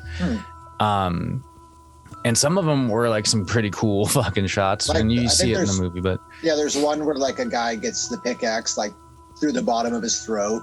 Yeah, it's like stuff like that. But that, like there's some gnarly shit in this movie. Like in general, like the lady in the dryer. Oh, like, shit! Yeah, dude, like that shit's fucking gnarly. Or the kill scene in the shower, and like the showers in the mine. Yeah, it's just like I said, it's just such a unique setting. Really claustrophobic and just a creepy place. Like I would never be like, hey, let's go. I get it. You live in a mine town. It's what you know. But I would have never once in my life been like, let's go party in a mine. Yeah, dude. No, not my first thought. Especially with like that opening kill where it's like the two miners, and then like one of them just like all of a sudden just starts stripping down to this beautiful fucking lady in lingerie underneath their mining gear or whatever, and he's just like, what the fuck is happening right now? And then killed. But yeah, I mean, like this. Like I said, like I feel like for some reason I only just like really discovered this movie probably like within the last 5 years, because I just ignored it thinking it was like a cheeseball fucking movie. I was like, there's an emo band named after it. I bet it's not that great. Oh wow! There's also a remake that's nowhere near as good, which no, it's a recurring theme, but yeah, it's like that. The remake could be like on our podcast, on the regular roster of podcasts movies, right you know what I mean, like but like the killer, Harry, he like, or supposedly, you get the twist ending in this movie, which I think is always fucking great, where you find out it's definitely not the OG killer, it's This new one, he loses his arm. Yeah, loses his arm, dude. The dude fucking hacks his arm. It's fucking gnarly. But anyway, I just think it's like the killer, like you mentioned earlier, like the appearance is really fucking on point, you know, like, and it gives you that ominous, like, I'd say it leans more towards Michael Myers at times, where it's like, you know, it's just, well, I guess they're all pretty silent, you know, completely silent, but he just feels like a really like menacing force. But like, you know, with Jason at times, you know, he's like meant to instill terror right away, you know. But yet, you know, I just think everything worked about this movie in hindsight, and I regret not watching it earlier. That's for sure. You know, it's an interesting thing that I mentioned the cast. So the director, George Mihalko, wanted to make, like, throughout the years, like, I was reading this interesting article recently about all these different attempts to, like, make a sequel that just never happened. And originally, like, they were excited with how the movie turned out, and they wanted to make a sequel, but they wanted the sequel to be about, like, their first idea was that they wanted it to be just kind of the cliche, a bunch of young hot teens get killed. Okay. And then there was another one where it was going to be, I'm forgetting the name of the characters, but it was like the main female character in the movie. It would be like all these years later, and she has kids. Yeah, it'd be like a follow-up essentially, but none of them ever got made, so we'll never know what would have happened. Yeah, that's kind of a shame, because like it would definitely, if they would have kept on with like the same, you know, like gore effects and kills and stuff, like, you know, like they just kind of went for. Yeah. Like, I feel like it would definitely, like, I don't see why it wouldn't have played, you know. But yeah, like overall, like, I mean, just a solid fucking movie. Like I said, like, I think you know, it's kind of cool that, like, the area that it's shot, you know, and that it's like in Nova Scotia or whatever. It's, you know, I have to mention before we move on to another movie that there's like that song at the end in the credits. It's like a song about Harry Warden that was recorded for this movie, and it's like it's like this, like, I don't know, like mix of like Woody Guthrie-esque guitar, you know, Bob Dylan kind of like acoustic guitar, and like just this dude singing about Harry Warden. Oh, Harry Warden, you know, like it's like a fucking ballad that was recorded for this movie. Like, that's amazing. I forgot about that. I wish it was online. So like, I wish it was like on, I guess, like a streaming service or something. Like how you can find the Fall Break song on YouTube. Exactly. Oh my God, dude. Hey man, every day is a good day for a fall break. Going on. Fall break. Fall break, dude. Oh, Jesus Christ. But yeah, so I never thought we'd have to relive that again. I don't think it's ever gonna go away now. But like I said, My Bloody Valentine, it's a great movie, especially obviously if you're looking to watch a horror movie with somebody close near that holiday, man. Possibly one of the best slashers for it. So, you know, we're gonna be segueing into 1982 here. I have 4 picks from this year. You have 1. But, yes, sir. Before I jump into my first pick, I'm going to do some more shout outs later, but just 2 quick shout outs. So 1982 gave us 2 kind of, well, one's definitely a cult classic. One, I would say, fell under the radar, but they both start with a B. So we got Basket Case, which if you haven't seen is just a bizarre, outlandish movie about essentially this guy with he has a twin that was cut off of him at birth named Belial that lives in a basket, and they go around to kill everyone that was involved in them getting separated at birth. That's not going to do the movie justice because it's so ridiculous. Belial. No, And also, that's on what's my that's on a, like I recently was like adding more shit to my Shudder list, and I was looking at that and I was like, I don't think I've ever actually watched Basket Case. I've only like heard about it. right. So it's one I'm going to be watching real soon, actually. It's special. And then another special one, which a lot of people might not have heard about, that I, speaking of Shudder, watched probably like 6 or 7 months ago, but it's another bizarre movie called Blood Beat, which I feel like we should do at some point, about it's just so bizarre. It's like these people are out at this in the woods, and it's like, well, not in the woods, but I forget the premise. I think it's like this brother and his sister go home to see their parents or something like that, and their parents live in this like house by the woods, and then it's this weird like samurai suit that it's just so weird. Immediately takes a curve there. Well, because from what I remember when I read the synopsis, because it is something I want to watch. It was like somebody gets taken over or something by this like samurai spirit that then like they go on like a potential killing spree or something. Yeah, there's like there's shots of samurai swords, and it's oh my weird. God, dude. Telepathic links and stuff like that. Yeah. Oh my God, dude. That's one of those that like I think is another, like it's gotten that, I think you mentioned it, the cult following, man. It's one that I've been like lingering with for a while. Like it's just gotta commit to watching some of these movies, you man. I really gotta. So the first one that I want to speak about in length from 1982 is, and all of these picks, well, the first three are movies that I've liked for a really long time, but one that's like a childhood favorite of mine and still a favorite of mine, probably one of my favorite anthology films ever made for a multitude of reasons, is 1982's Creep Show. Dude. Famously directed by George A. Romero, written by Stephen King, and some of the best special effects by Tom Savini. So right out the jump, it's just this triple punch of star power, and from start to finish, it's a fantastic fucking movie.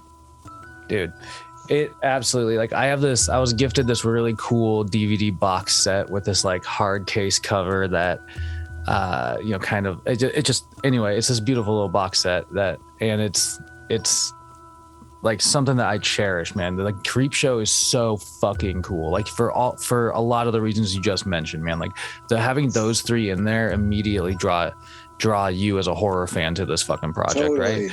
Like and also it's the fact that it's like an homage to EC Comics, and I'm a fan of The Vault of Horror, Tales from the Crypt, and all those style type of comics from the 50s. You know what I mean? And on. Yeah. But it's like. Well, sorry, I cut you off. What were you gonna say?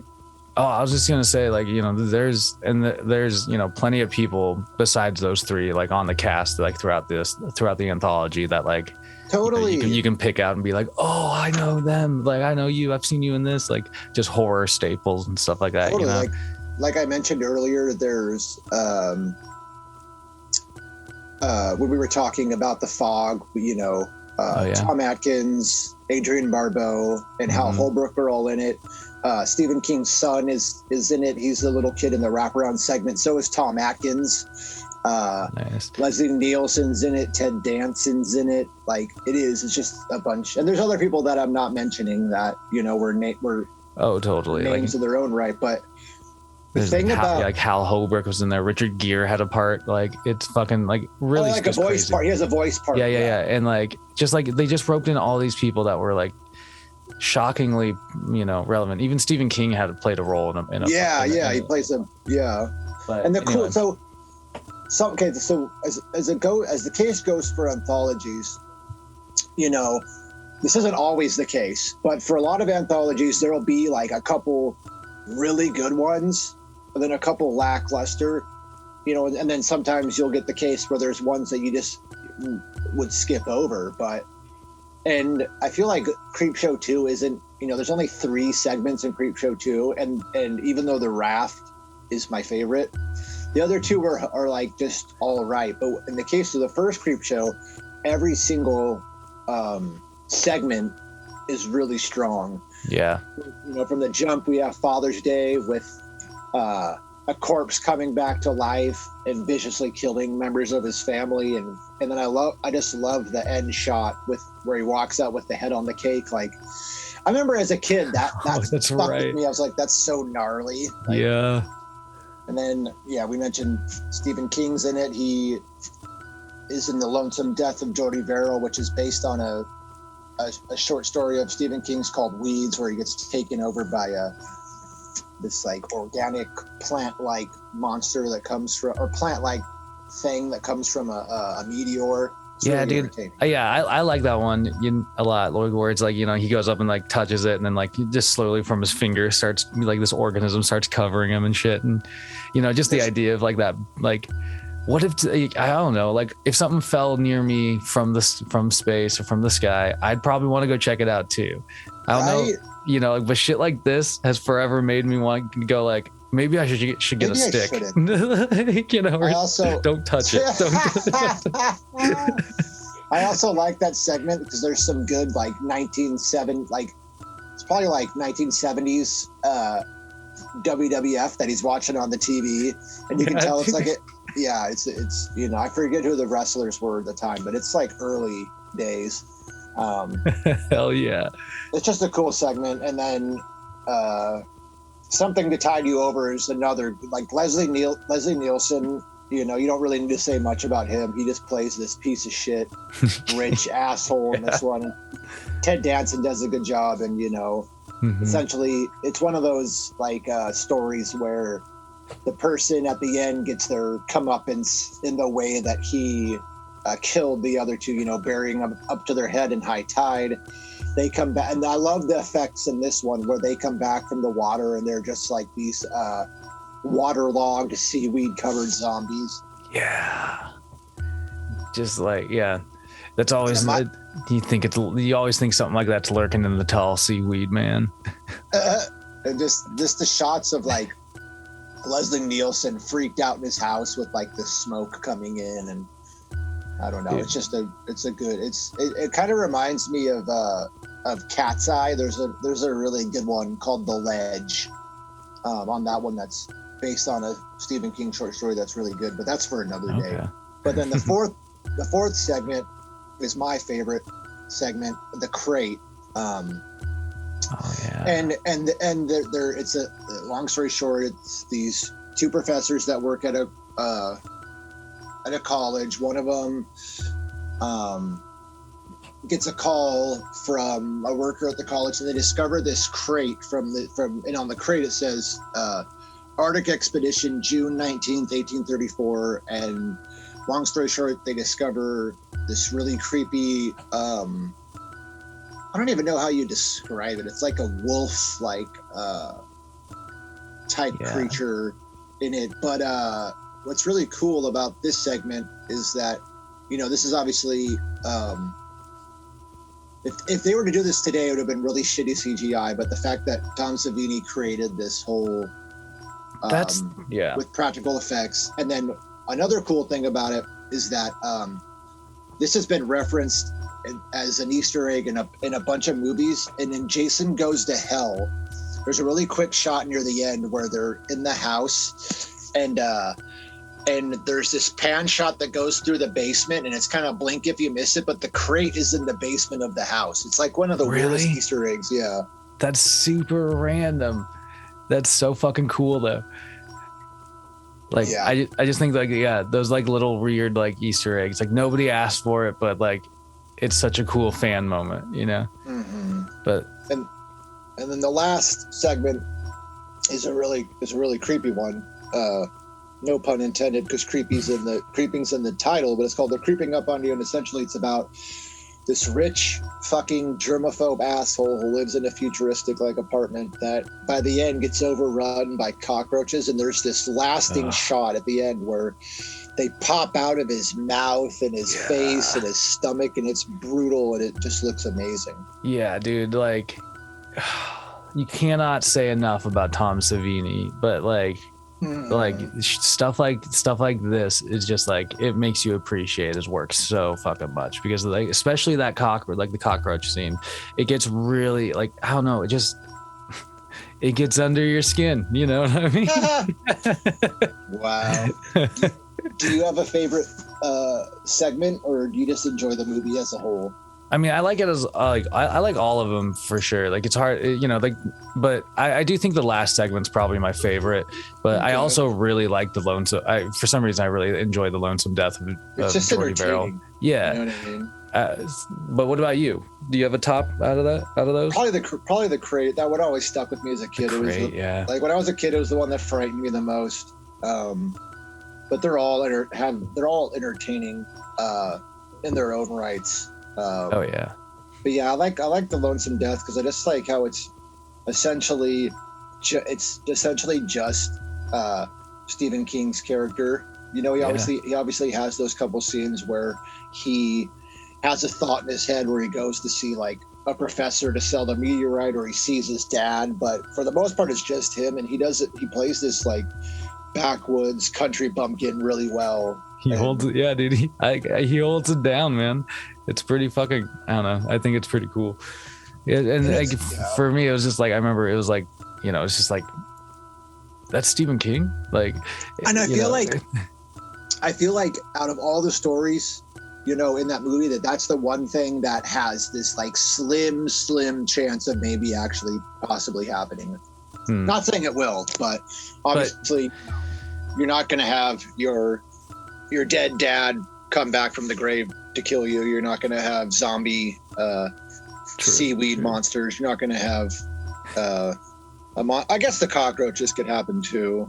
But no, I feel you, man. The fucking alien organism.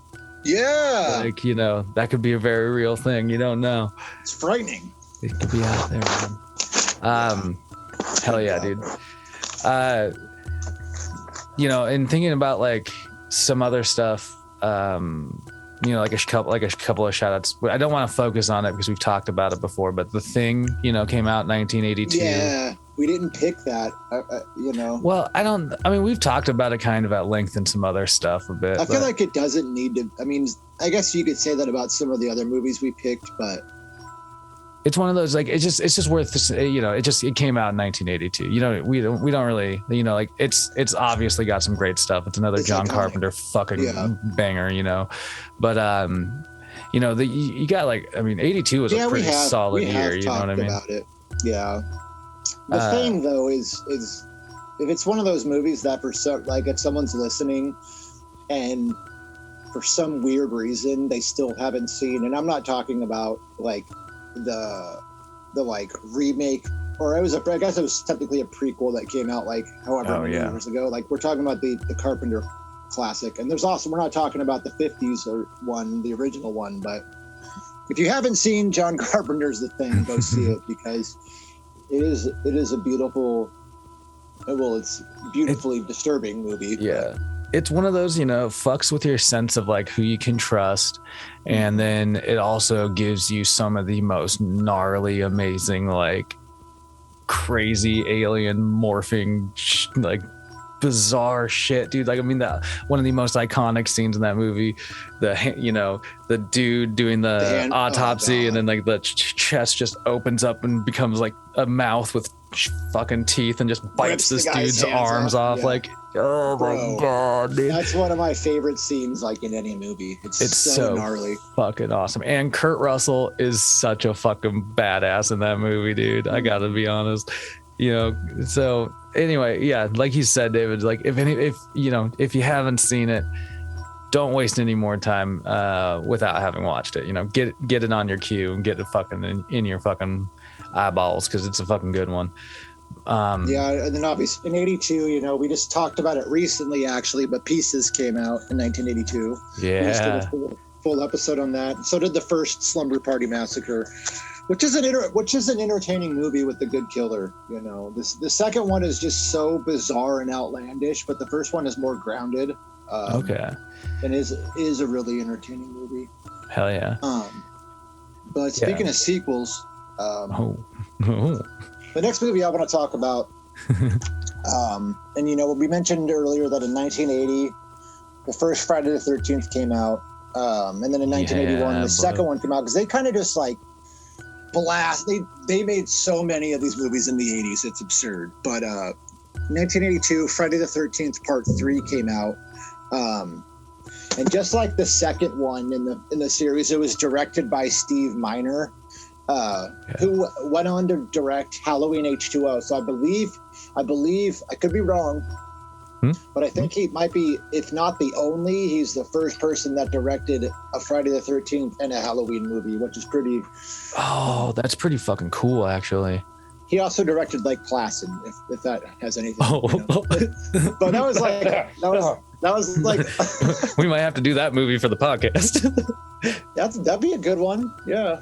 That was like later in his career, but the thing about Friday the 13th is, and I've mentioned this before when I was a kid, but it took me until I was older to not only seek out and watch the movies as they were intended to be watched, because when you watch them on TV, there's a lot of stuff edited out. Yeah.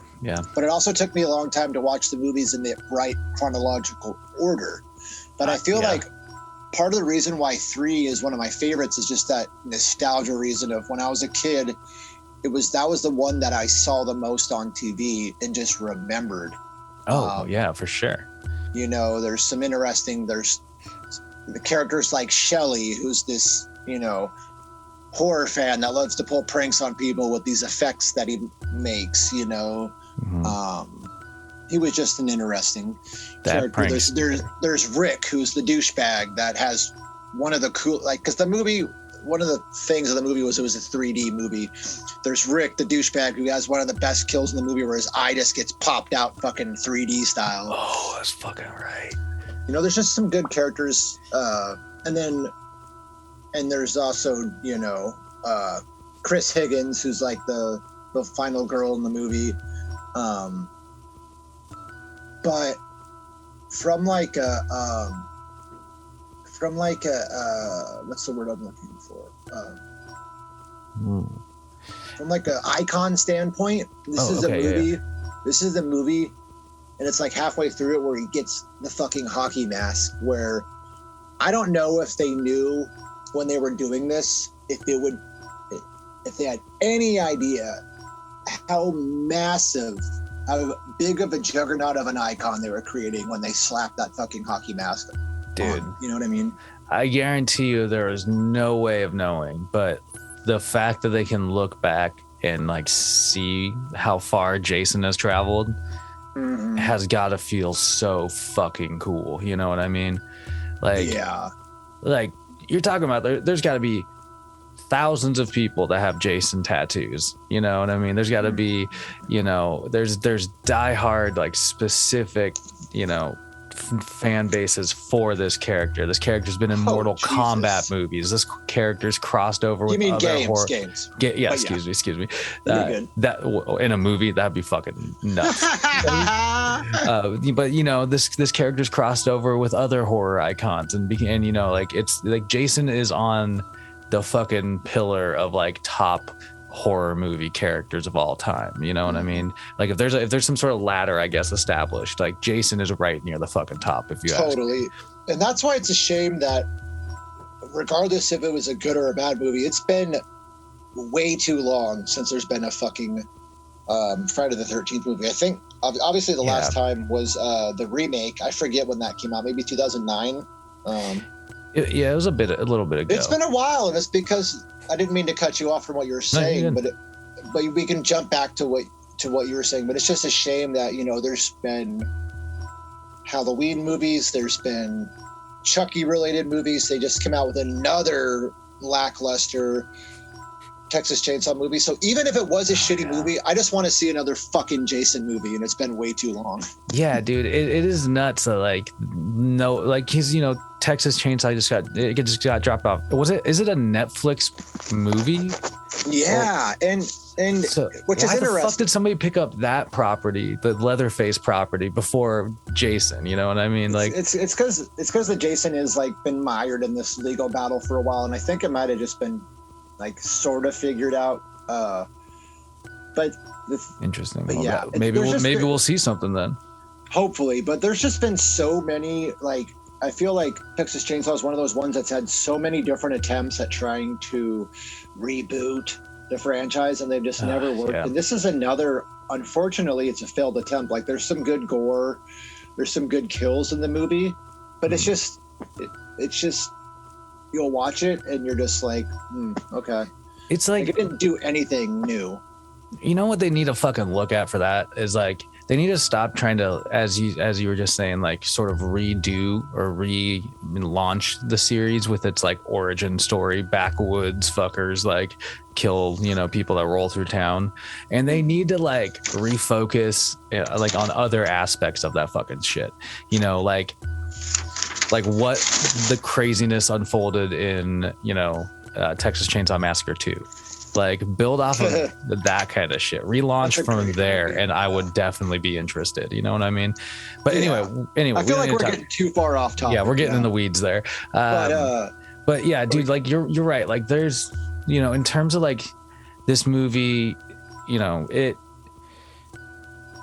has some cool moments and everything. But I do think that the most definitive thing that came out of it is the hockey mask, and also, when the first kill that he has in the hockey mask is fucking epic too, where he walks out, it's the spear gun in the eye kill, and it's so amazing, dude. It's so brutal, it's just beautiful looking, because you can tell that the way that they filmed it is they had the camera and they had something on a wire coming towards the camera, but it's just a beautiful shot.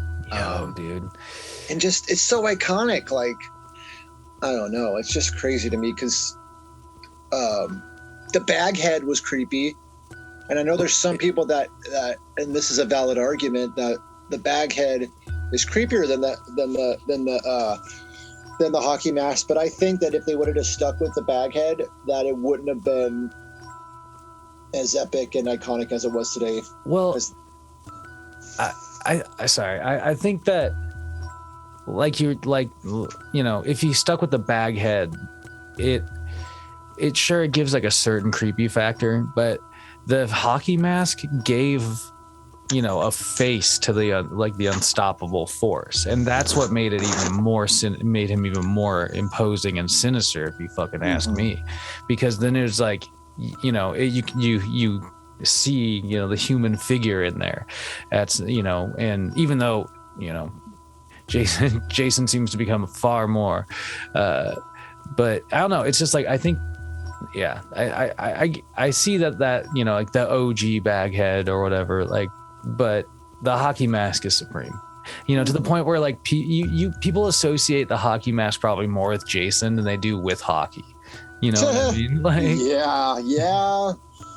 It's kind of like, what that reminds me of? There's Jay-Z, for like years of his career, always wore a Yankees hat, and there's this line in one of his songs where he says, "I made the Yankee hat more famous than a Yankee can," and it just made me think of that. Because you think about a hockey mask, you're gonna think about fucking Jason. Like, absolutely, man. Sorry, but that's just the way it is. Yeah, dude, deal with it, or get a fucking get impaled through the eye.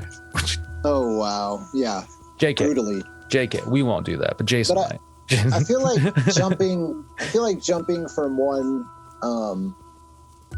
of, like you said, the pillars of horror to another, and ironically enough, Michael Myers isn't in this movie, save for a very quick scene where one of the characters is watching a TV at a bar. But, and this might be, I know I've said this before. Yeah, it's very. I might, catch some heat for this. It's a very hot take, but Halloween 3 Season of the Witch is by far one of my favorite movies of the Halloween franchise for many reasons. Man. I'm going to say this real quick. I want you to talk about this a little bit more, but I recently rewatched it after one of our last conversations about it. Okay. And like legit, dude, like looking at it from a different perspective, I was like, fuck, dude, I can understand this movie a little bit more. You know what I mean? Like I kind of dug it. Like I took it out of the context of like, you know, Halloween, and you know, anyway, it was far more. It's a cool movie, if I can say so. Yeah, I feel like, and I think I said this before. I feel like the movie would have had a lot more success, perhaps, if it would have been its own standalone movie instead of being by name attached to the Halloween franchise. Yeah, but that will remain to be seen. Because I think, and I apologize if I've said this before as well, but the story behind this movie being made was interesting because after, and I know I've told this story before, but I'm going to tell it again just in case no one has ever heard it. So after they made Halloween 2, John Carpenter and Deborah Hill wanted to step away from the character of Michael Myers, and they wanted to continue making Halloween movies, but have each one be something different related to the Halloween season. Oh, yeah. And that's how this movie ended up getting made. Yeah, which is a really cool idea, man. And that's kind of like I was saying, like that's sort of how I looked at it this last time, and that helped me like enjoy it more, I think. Yeah, because it's one of those movies where it has its fan base and it has its detractors. And like I said, I feel like I'll only say it one more time and then I'll get past that point. But I just think that it would be looked at differently if it wasn't a Halloween movie. But yeah, I just think that everything about it is it's really creative. It's really unique. It's a new story, like that. Just nothing like it has really come along since. In the sense of like this creepy, Colonel Cochran's this old man that lives in this small little town called Santa Mira, where everyone that lives there just loves the guy, but he has this vague background where no one really knows very much about him. To the creepy masks, which we learn have pieces of Stonehenge in them, and they're gonna kill all the kids that wear them and have bugs and shit crawl out of their heads, to the really super strong guys in suits that we learn are androids. And I love that scene where they just fucking rip the vagrant's head off. Dude, there's just some great shots in this movie, some awesome cinematography, some good. Tom Atkins is fucking gold as Dan Chalice in this movie. It's one of my favorite roles that he ever played. Dude, it's so true, though. Yeah, and not only that, but it's something that for years, like years and years ago, when I was still on Twitter, like heavily, like every time Halloween would roll around, the Silver Shamrock song would always get stuck in my head. 8 more days till Halloween. Yeah. It's just Halloween. I just love this movie, bro. I think you're making a good case for it, man. And I think people need to listen to this and reevaluate their fucking opinion on that movie. Like, legitimately, listen to David, you motherfuckers. Like, take it out of the context of Michael Myers, put it in the context of like this overall Halloween season theme, and then just enjoy the fucking craziness that unfolds in this movie. Totally, what I mean? Because there is craziness that unfolds. Yeah, like we're talking about like you just said, like we're talking about like pagan magic mixed with fucking androids, mixed with fucking great deaths, great deaths, memorable settings. Yeah, it's legit. Like, I think you just need to take it out of that. I think people just have it too weirdly lined up with Halloween, Michael Myers. And also, I will say this: watching the most recent Halloween Kills. I think that they've finally come around to like appreciating this movie, because if you remember, there's a scene in Halloween Kills where they come across they come across these bodies that were on a merry-go-round, and they're wearing the fucking masks from this movie. Yeah. So I was like, I thought that was a really cool nod and everything, and I was like, but that's a good point. Like it kind of shows that the franchise is just sort of like embracing it all, you know. I think that's pretty dope. From the first time I watched that movie, because I will admit, when I was a child and I first watched that movie, I was like, where the fuck is Michael Myers at? But as you get older and enjoy it for what it is, it's an entertaining movie. Fuck yeah. No, I agree. I think it's a fucking solid one. And I think like you said, everyone should, if you are a fan of the movie, then I give you props. If for some reason you felt a disconnect to it, just go rewatch it under a different lens, you know? Like you said, don't look at it as a Halloween movie. Look at it as a Halloween movie. I like that. I'm going to do 2 quick more shout-outs another shout-out before your movie, and then I'm going to... So another movie that's sort of like a Slumber Party Massacre type movie was House on Sorority Row. Oh, yeah. Which I know that throughout the years, you know, Black Christmas was about sorority sisters. I just feel like that's a really good setting for a movie. And there's other movies like that. There's a movie called Pledge Night that came out in 1990 that's about sororities and fraternities. It's just a really cool setting. I agree. It's like, you know, it's any sort of setting where it's like terror is the opposite thing that you associate with it. So right, it's a good way to look at it. But yeah. It's a solid slasher, you know. It's like even like Scream 2, you know, there's like they're on a college campus and there's sororities, and it kind of reminded me of that. Like, it's just a good setting. Yeah. So what other movies have we set aside for 1982? I got one. We each have one more. So you want me to go? Yeah, I feel like you should jump into yours. All right, I'll do a couple shout outs, do mine, and then because this is, I mean, I would say like the next movie is it was a big movie. It's 1982's Poltergeist. Poltergeist, like, you know, you have names attached to it. Obviously Tobe Hooper, fucking shout outs as always. Steven Spielberg. You know, you have big man Craig T. Nelson in a hell of a role. You know, and it's just in general, just like you got, you know, so many things from this movie. You got, you know, like creepy magic shit.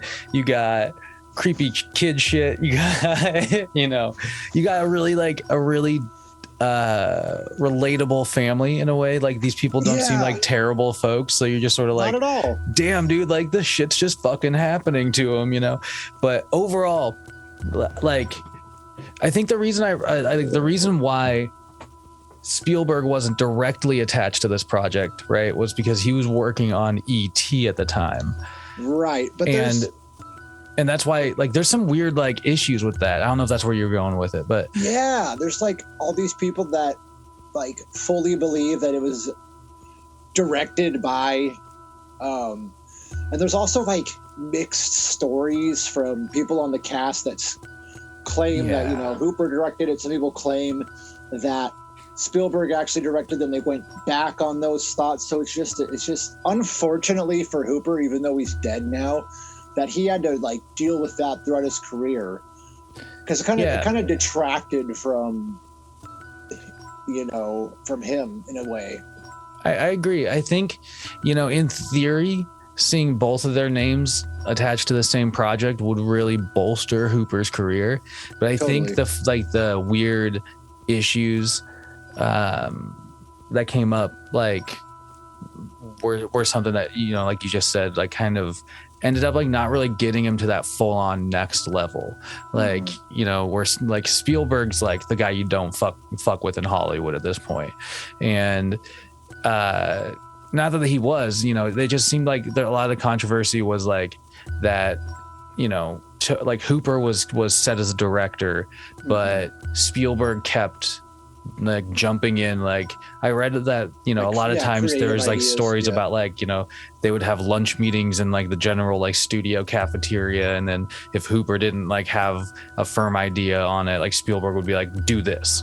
And Right. you know, and did he direct the movie though? Fuck, I don't think so, man. Like that's the thing, like, you know, like, and I think there was actually like a fine that was eventually like attached to this whole argument from like the Directors Guild or whatever the fuck, like where it was like Spielberg or the studio had to pay Hooper like a certain amount of money because of the basically like the defamation to his directing career that came from like people spreading these rumors about Spielberg directing this movie.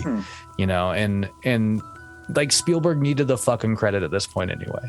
Exactly. You know what I mean?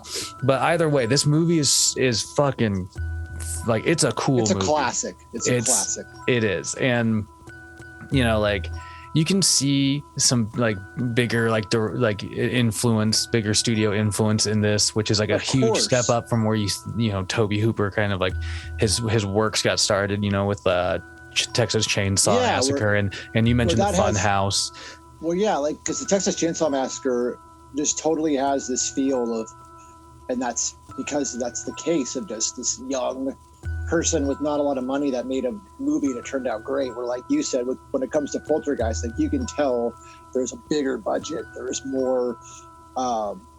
He had more at his disposal to make this movie.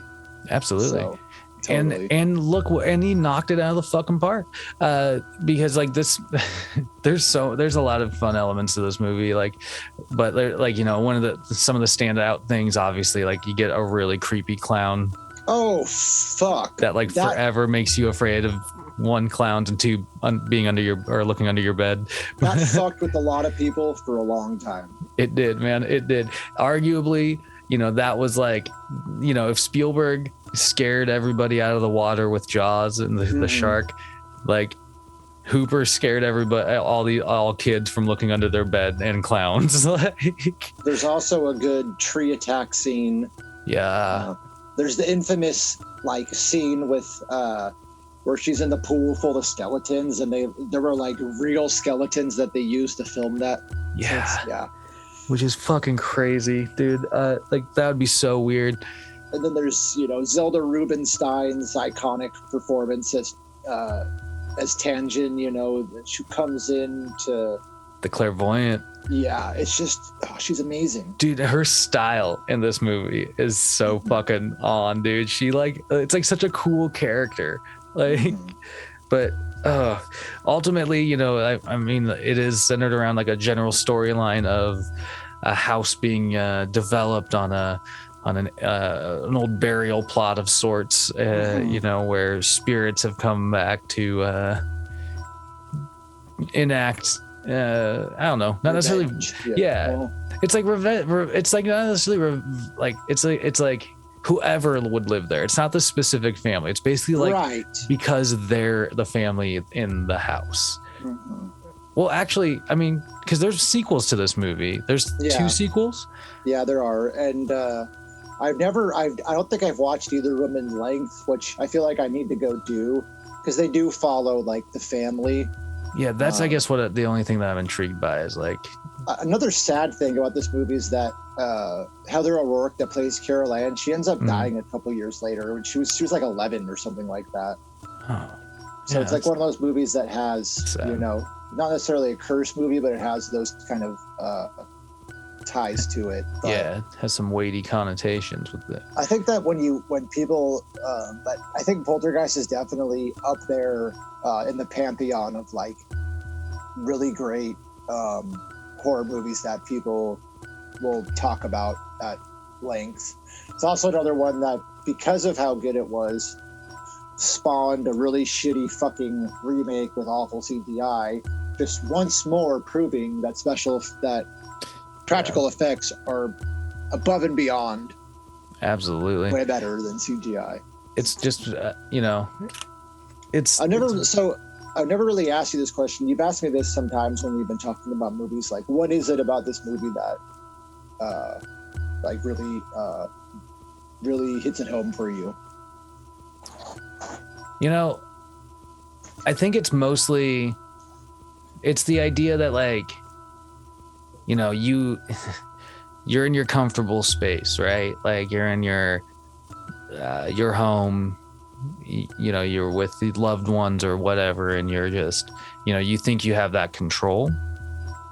And what's cool about this movie is in a very like bombastic way, I think it shakes you out of that, where it's like you may think one thing about your controlled situation, but as soon as you step like a degree outside of it, as soon as you step outside, the world becomes a bigger place, and you realize like this, you know, home, this like security is perhaps, you know, like in this case, it's on a fucking, you know, burial ground where you've like intruded, and now you're, you know, fucking being haunted with, you know, or one, you know, anyway, it's like, I don't know. I like the sort of like big, it reminds me of like a sci-fi movie, how they handled all like the magical spiritual elements of this, like, and how they portray them in these like, you know, bright bombastic ways at times. That like I can't say that word again. Don't let me say the word bombastic again on this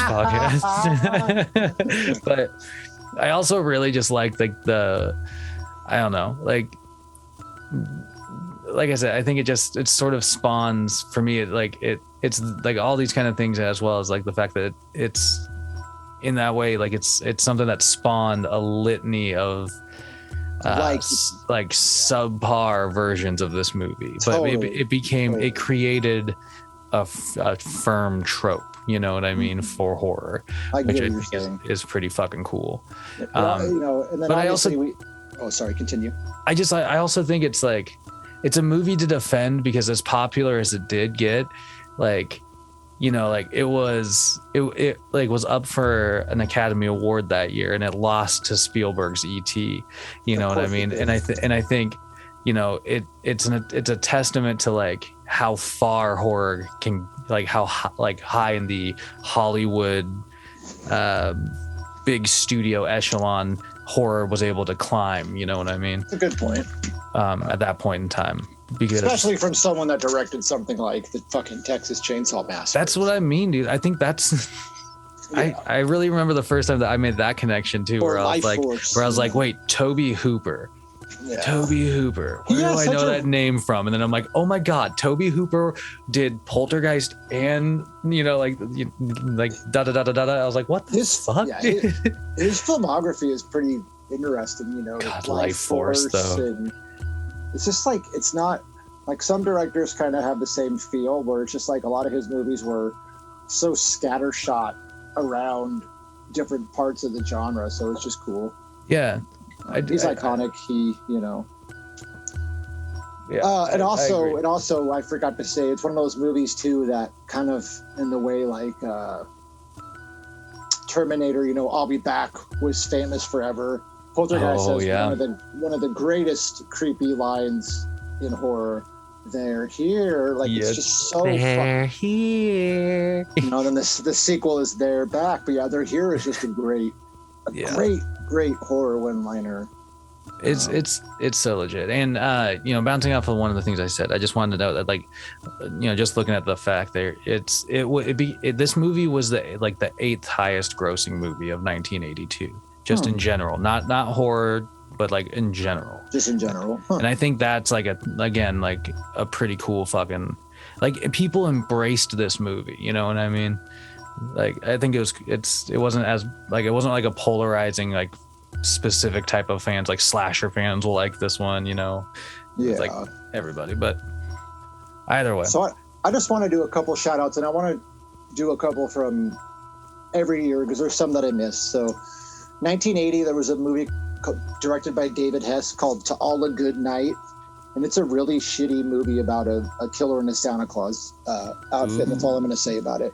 We might have to save that one for next holiday season. 1981's The Burning, which is, you know, a movie set at a summer camp around this killer named Cropsey, which was loosely based on like the urban legend of Cropsey, but this guy that he works at this summer camp, and he gets severely burned and disfigured by this prank gone wrong, and comes back then like later kill all these unsuspecting kids. It's got some great kills, some great. Oh shit. Once more, it has some Savini effects. If you haven't seen The Burning, go see it. There's also this movie in 1981 that's, I think it might be on Shudder. It's really fucking weird. It's called Butcher Baker Nightmare Maker. Oh, yeah.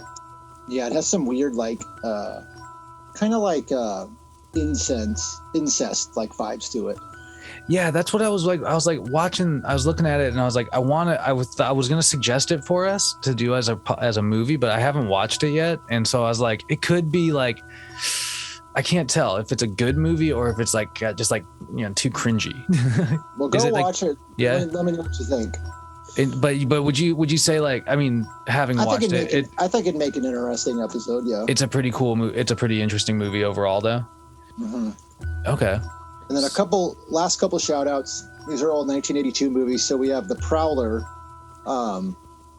which is like this. I don't even know how to describe what he's wearing, but it's like old military clothes, and he comes back all these years later and just dispatches people in great ways. There's Madman, which is another movie that's like these people that are out camping in the woods, they recant this old song. And Madman Mars, this old creepy like backwoods guy, comes back with a hatchet and kills everybody. It's really entertaining. Dude, backwoods killers. Yeah, they're great. And then the last shout out is 1982's The New York Ripper, which is a Lucio Fulci movie. Really bizarre one about this killer that taunts his victims using a Daffy Duck voice. It's really weird. But it's a good movie. Yeah, it's so weird, bro. It's just like, I feel like the movie would have been better if it wasn't for that aspect, but that aspect makes it an interesting movie. It is really fucking random. It's just weird. I can't do the voice, so I'm glad that you just like did a little. Do that again. Let's see what else I can say.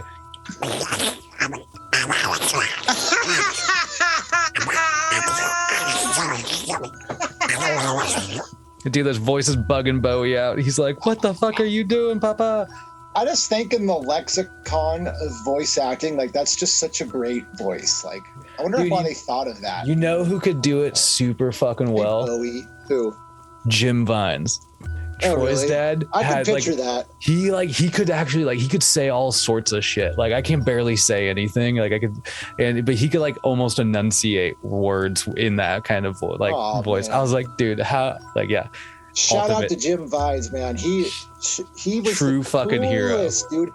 He would let all of like 9-10 kids, shithead kids, come to his house every day, eat them at a fucking house and home, still be cool. I remember the time he like bought us all pizza one time. Like, he was just the coolest guy. I haven't talked to him in a while, but there was a while there, like when I'd first moved to Spokane, where every now and then like he would message me on Facebook. He's just the coolest guy. I really think if we, for the next friend reunion, this is complete in the weeds. We need to try and invite Jim to come for like the barbecue part, at least if you want. Yeah. That would be amazing. Because that dude took care of so many of us growing up. Like like you said, we cannot go on enough about it. But either way, we're too far in the weeds. Shout outs to JV though. Yeah. He's a great man. So, oh man, the New York Ripper, that'll have to be one I check out though, because I like, oh shit, I gotta hear that voice. You'll enjoy it. So the last movie that we're going to talk about for this episode, and then obviously, just to reiterate, the next episode is going to be 83, 84, and 85, and then episode 42 is going to be 86, 87, 88, and 89. And then some point down the line, we'll obviously talk about 90s horror movies. But either way, I'm getting off topic again. I want another Argento movie, 1982's Tenebrae, which it's really hard to pick a favorite. I'm not even going to be able to pick a favorite. I think all of his movies are good in their own right, but Tenebrae definitely is like in that upper crust of fantastic Argento movies. It has one of my favorite fucking soundtracks. easily. I wish I'm not one of those people that can sit here and like hum a song for you, but it's like I'm gonna try because it's not gonna do it justice, but it's just like one of the best songs. The dun dun dun dun dun dun dun dun dun dun, like dude. It's made by members of like Goblin was like disbanded at this point, but I'm pretty sure they got back together. But it's like 3 members of Goblin that made the soundtrack, and it's beautiful. Daria Nicolodi, who at one point was married to him, but always was a filmmaker and a screenwriter. She's an actress in this movie once again. John Saxon has a small role. And then Anthony Franz, I'm not even going to pronounce this right, Anthony Franciosa, who plays Peter Neal. Oh, God. Jesus, dude, I'm so sorry. What the fuck is happening? Oh, sorry. Something popped up on my thing. I didn't mean to kill your vibe. You're good, but it's just like I did that. It's a beautiful everything about this movie, from the cinematography. Like, I'll talk about some of the beautiful kills, but Tenebrae is a top-notch fucking Argento movie. Yeah. Knowing that you were gonna mention this movie, I went back and rewatched it for the first time in a few years, and like I forgot like how like I was watching it, and then like Nadine came home from work and just like kind of sat down, and then she got wrapped up into it, and then like it's one of those movies like it wraps you up, and then by the time you get to like to the end, you're just sort of like you think you have a loose grasp on what's happening, and then like you find out if you do, we'll say. It takes a couple of viewings because it's cool. It's like you said, dude, it drips Argento style. It the music is fucking on. Like it's dude. It's one of those movies where there's like, and there's a shot like in the middle of the movie that's real quick where the music is different, where it alludes to this is the part of the movie where the original killing spree ends, where Cristiano Berti, the TV interviewer's killing spree ends, and then now Peter Neal begins. And it is one of those movies where it took me like two times of watching it to fully realize what was going on here. But once you do, it's just, like I said, there's some great kills. One of the best that stands out in my mind is Jane, who was like, it's established that she was a previous love interest of his, and now she was dating his like one of the guys that works for him. It's like his publisher, I believe. At one point, the publisher gets killed in broad daylight, which is a great like Hitchcockian type of reference. But Jane gets this great kill where through a window, she gets her fucking part of her arm hacked off. She leans against this wall, and all this blood spray just blasts all over this wall, and it's just fucking beautiful. Yeah. Because it's never one thing with Argento, but one of the things I ultimately always love about some of his work is just that like bright red visual blood that he would use, Totally. There's also the crazy final sequence where you think Peter Neal commits suicide by slicing himself with a razor, but then you learn that it was like this you learn it was fake, and it's this razor where you press a button and blood squirts out. It's beautiful. And then the way he dies at the very end, getting killed by a fucking piece of architecture is like, I just love this movie, dude. It's just so fucking cool because you don't know if he's gonna die at that point. You don't know how he's gonna die if you will. And then like just as like that moment where you see that like piece of architecture just come swinging his way and just impales him, you're just like, what? Oh my God, like this is how it's ending. Like, so coming from someone with fresh eyes, how you mentioned you just rewatched it, what are some things that you really we talked about obviously the cinematography, the music, like what are some things that just really did it for you? Well, it's a lot of that. Like I think that some of the kills were really cool because they had like the blood splatter that I love. But I really like I was just so blown away that by the end of this movie, I still was like the twist still got me. Like I was like, dude, he's fucking, like when I saw him slice his throat, I was like, he's fucking dead then. Okay, this is about to wrap up. And then like the whole sequence of events right after that, I was just like, shit, dude. Like, and this, it just, I say it so many times, but like that's the thing I love so much about some horror movies is that like they give you that last fucking jolt, you know, where you're just like, you think you have it wrapped up and then like, nope, the guy's still coming at you or whatever, you know. And it's just like that. It was, I don't know, I loved it. Like, it is so great because like you said, that happens. You think that he's gonna fucking get away with this, and then no, he meets like such a great fucking demise. And then the scream that Daria Nicolodi's character Anne unleashes in the rain at the end is, oh my god, I love this. I love Tenebrae. Like I might go rewatch it tonight just because. That's what I'm saying. Like it's one of those, like you can just, you know, you talk about it a little bit, you picture parts of it in your head, and you're just like, damn, dude, I just want to watch it again. Like it's one of those like just like eternally rewatchable horror movies. Yeah. Like, and you know, I think this was, I mean, I guess I can't speak to the timeline for Argento's movies, but this would have been like probably right around when he was like hitting like his real peak stride, I imagine, you know, with his movies. And so it's, you know, fuck yeah.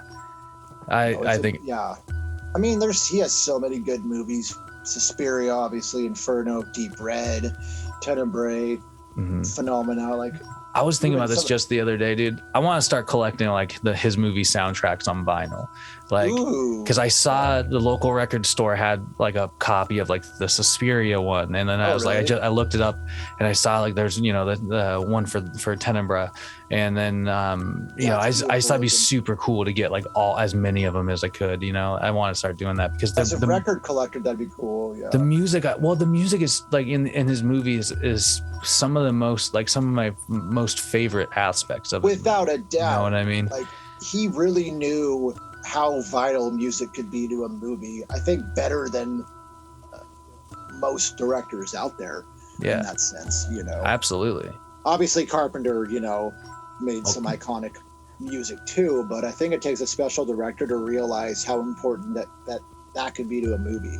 Yeah, but I mean, those are two staple horror directors that I would say really pair their films with their soundtracks. Totally, you know what I mean? Totally. Fuck yeah. I just think that there's a lot of people out there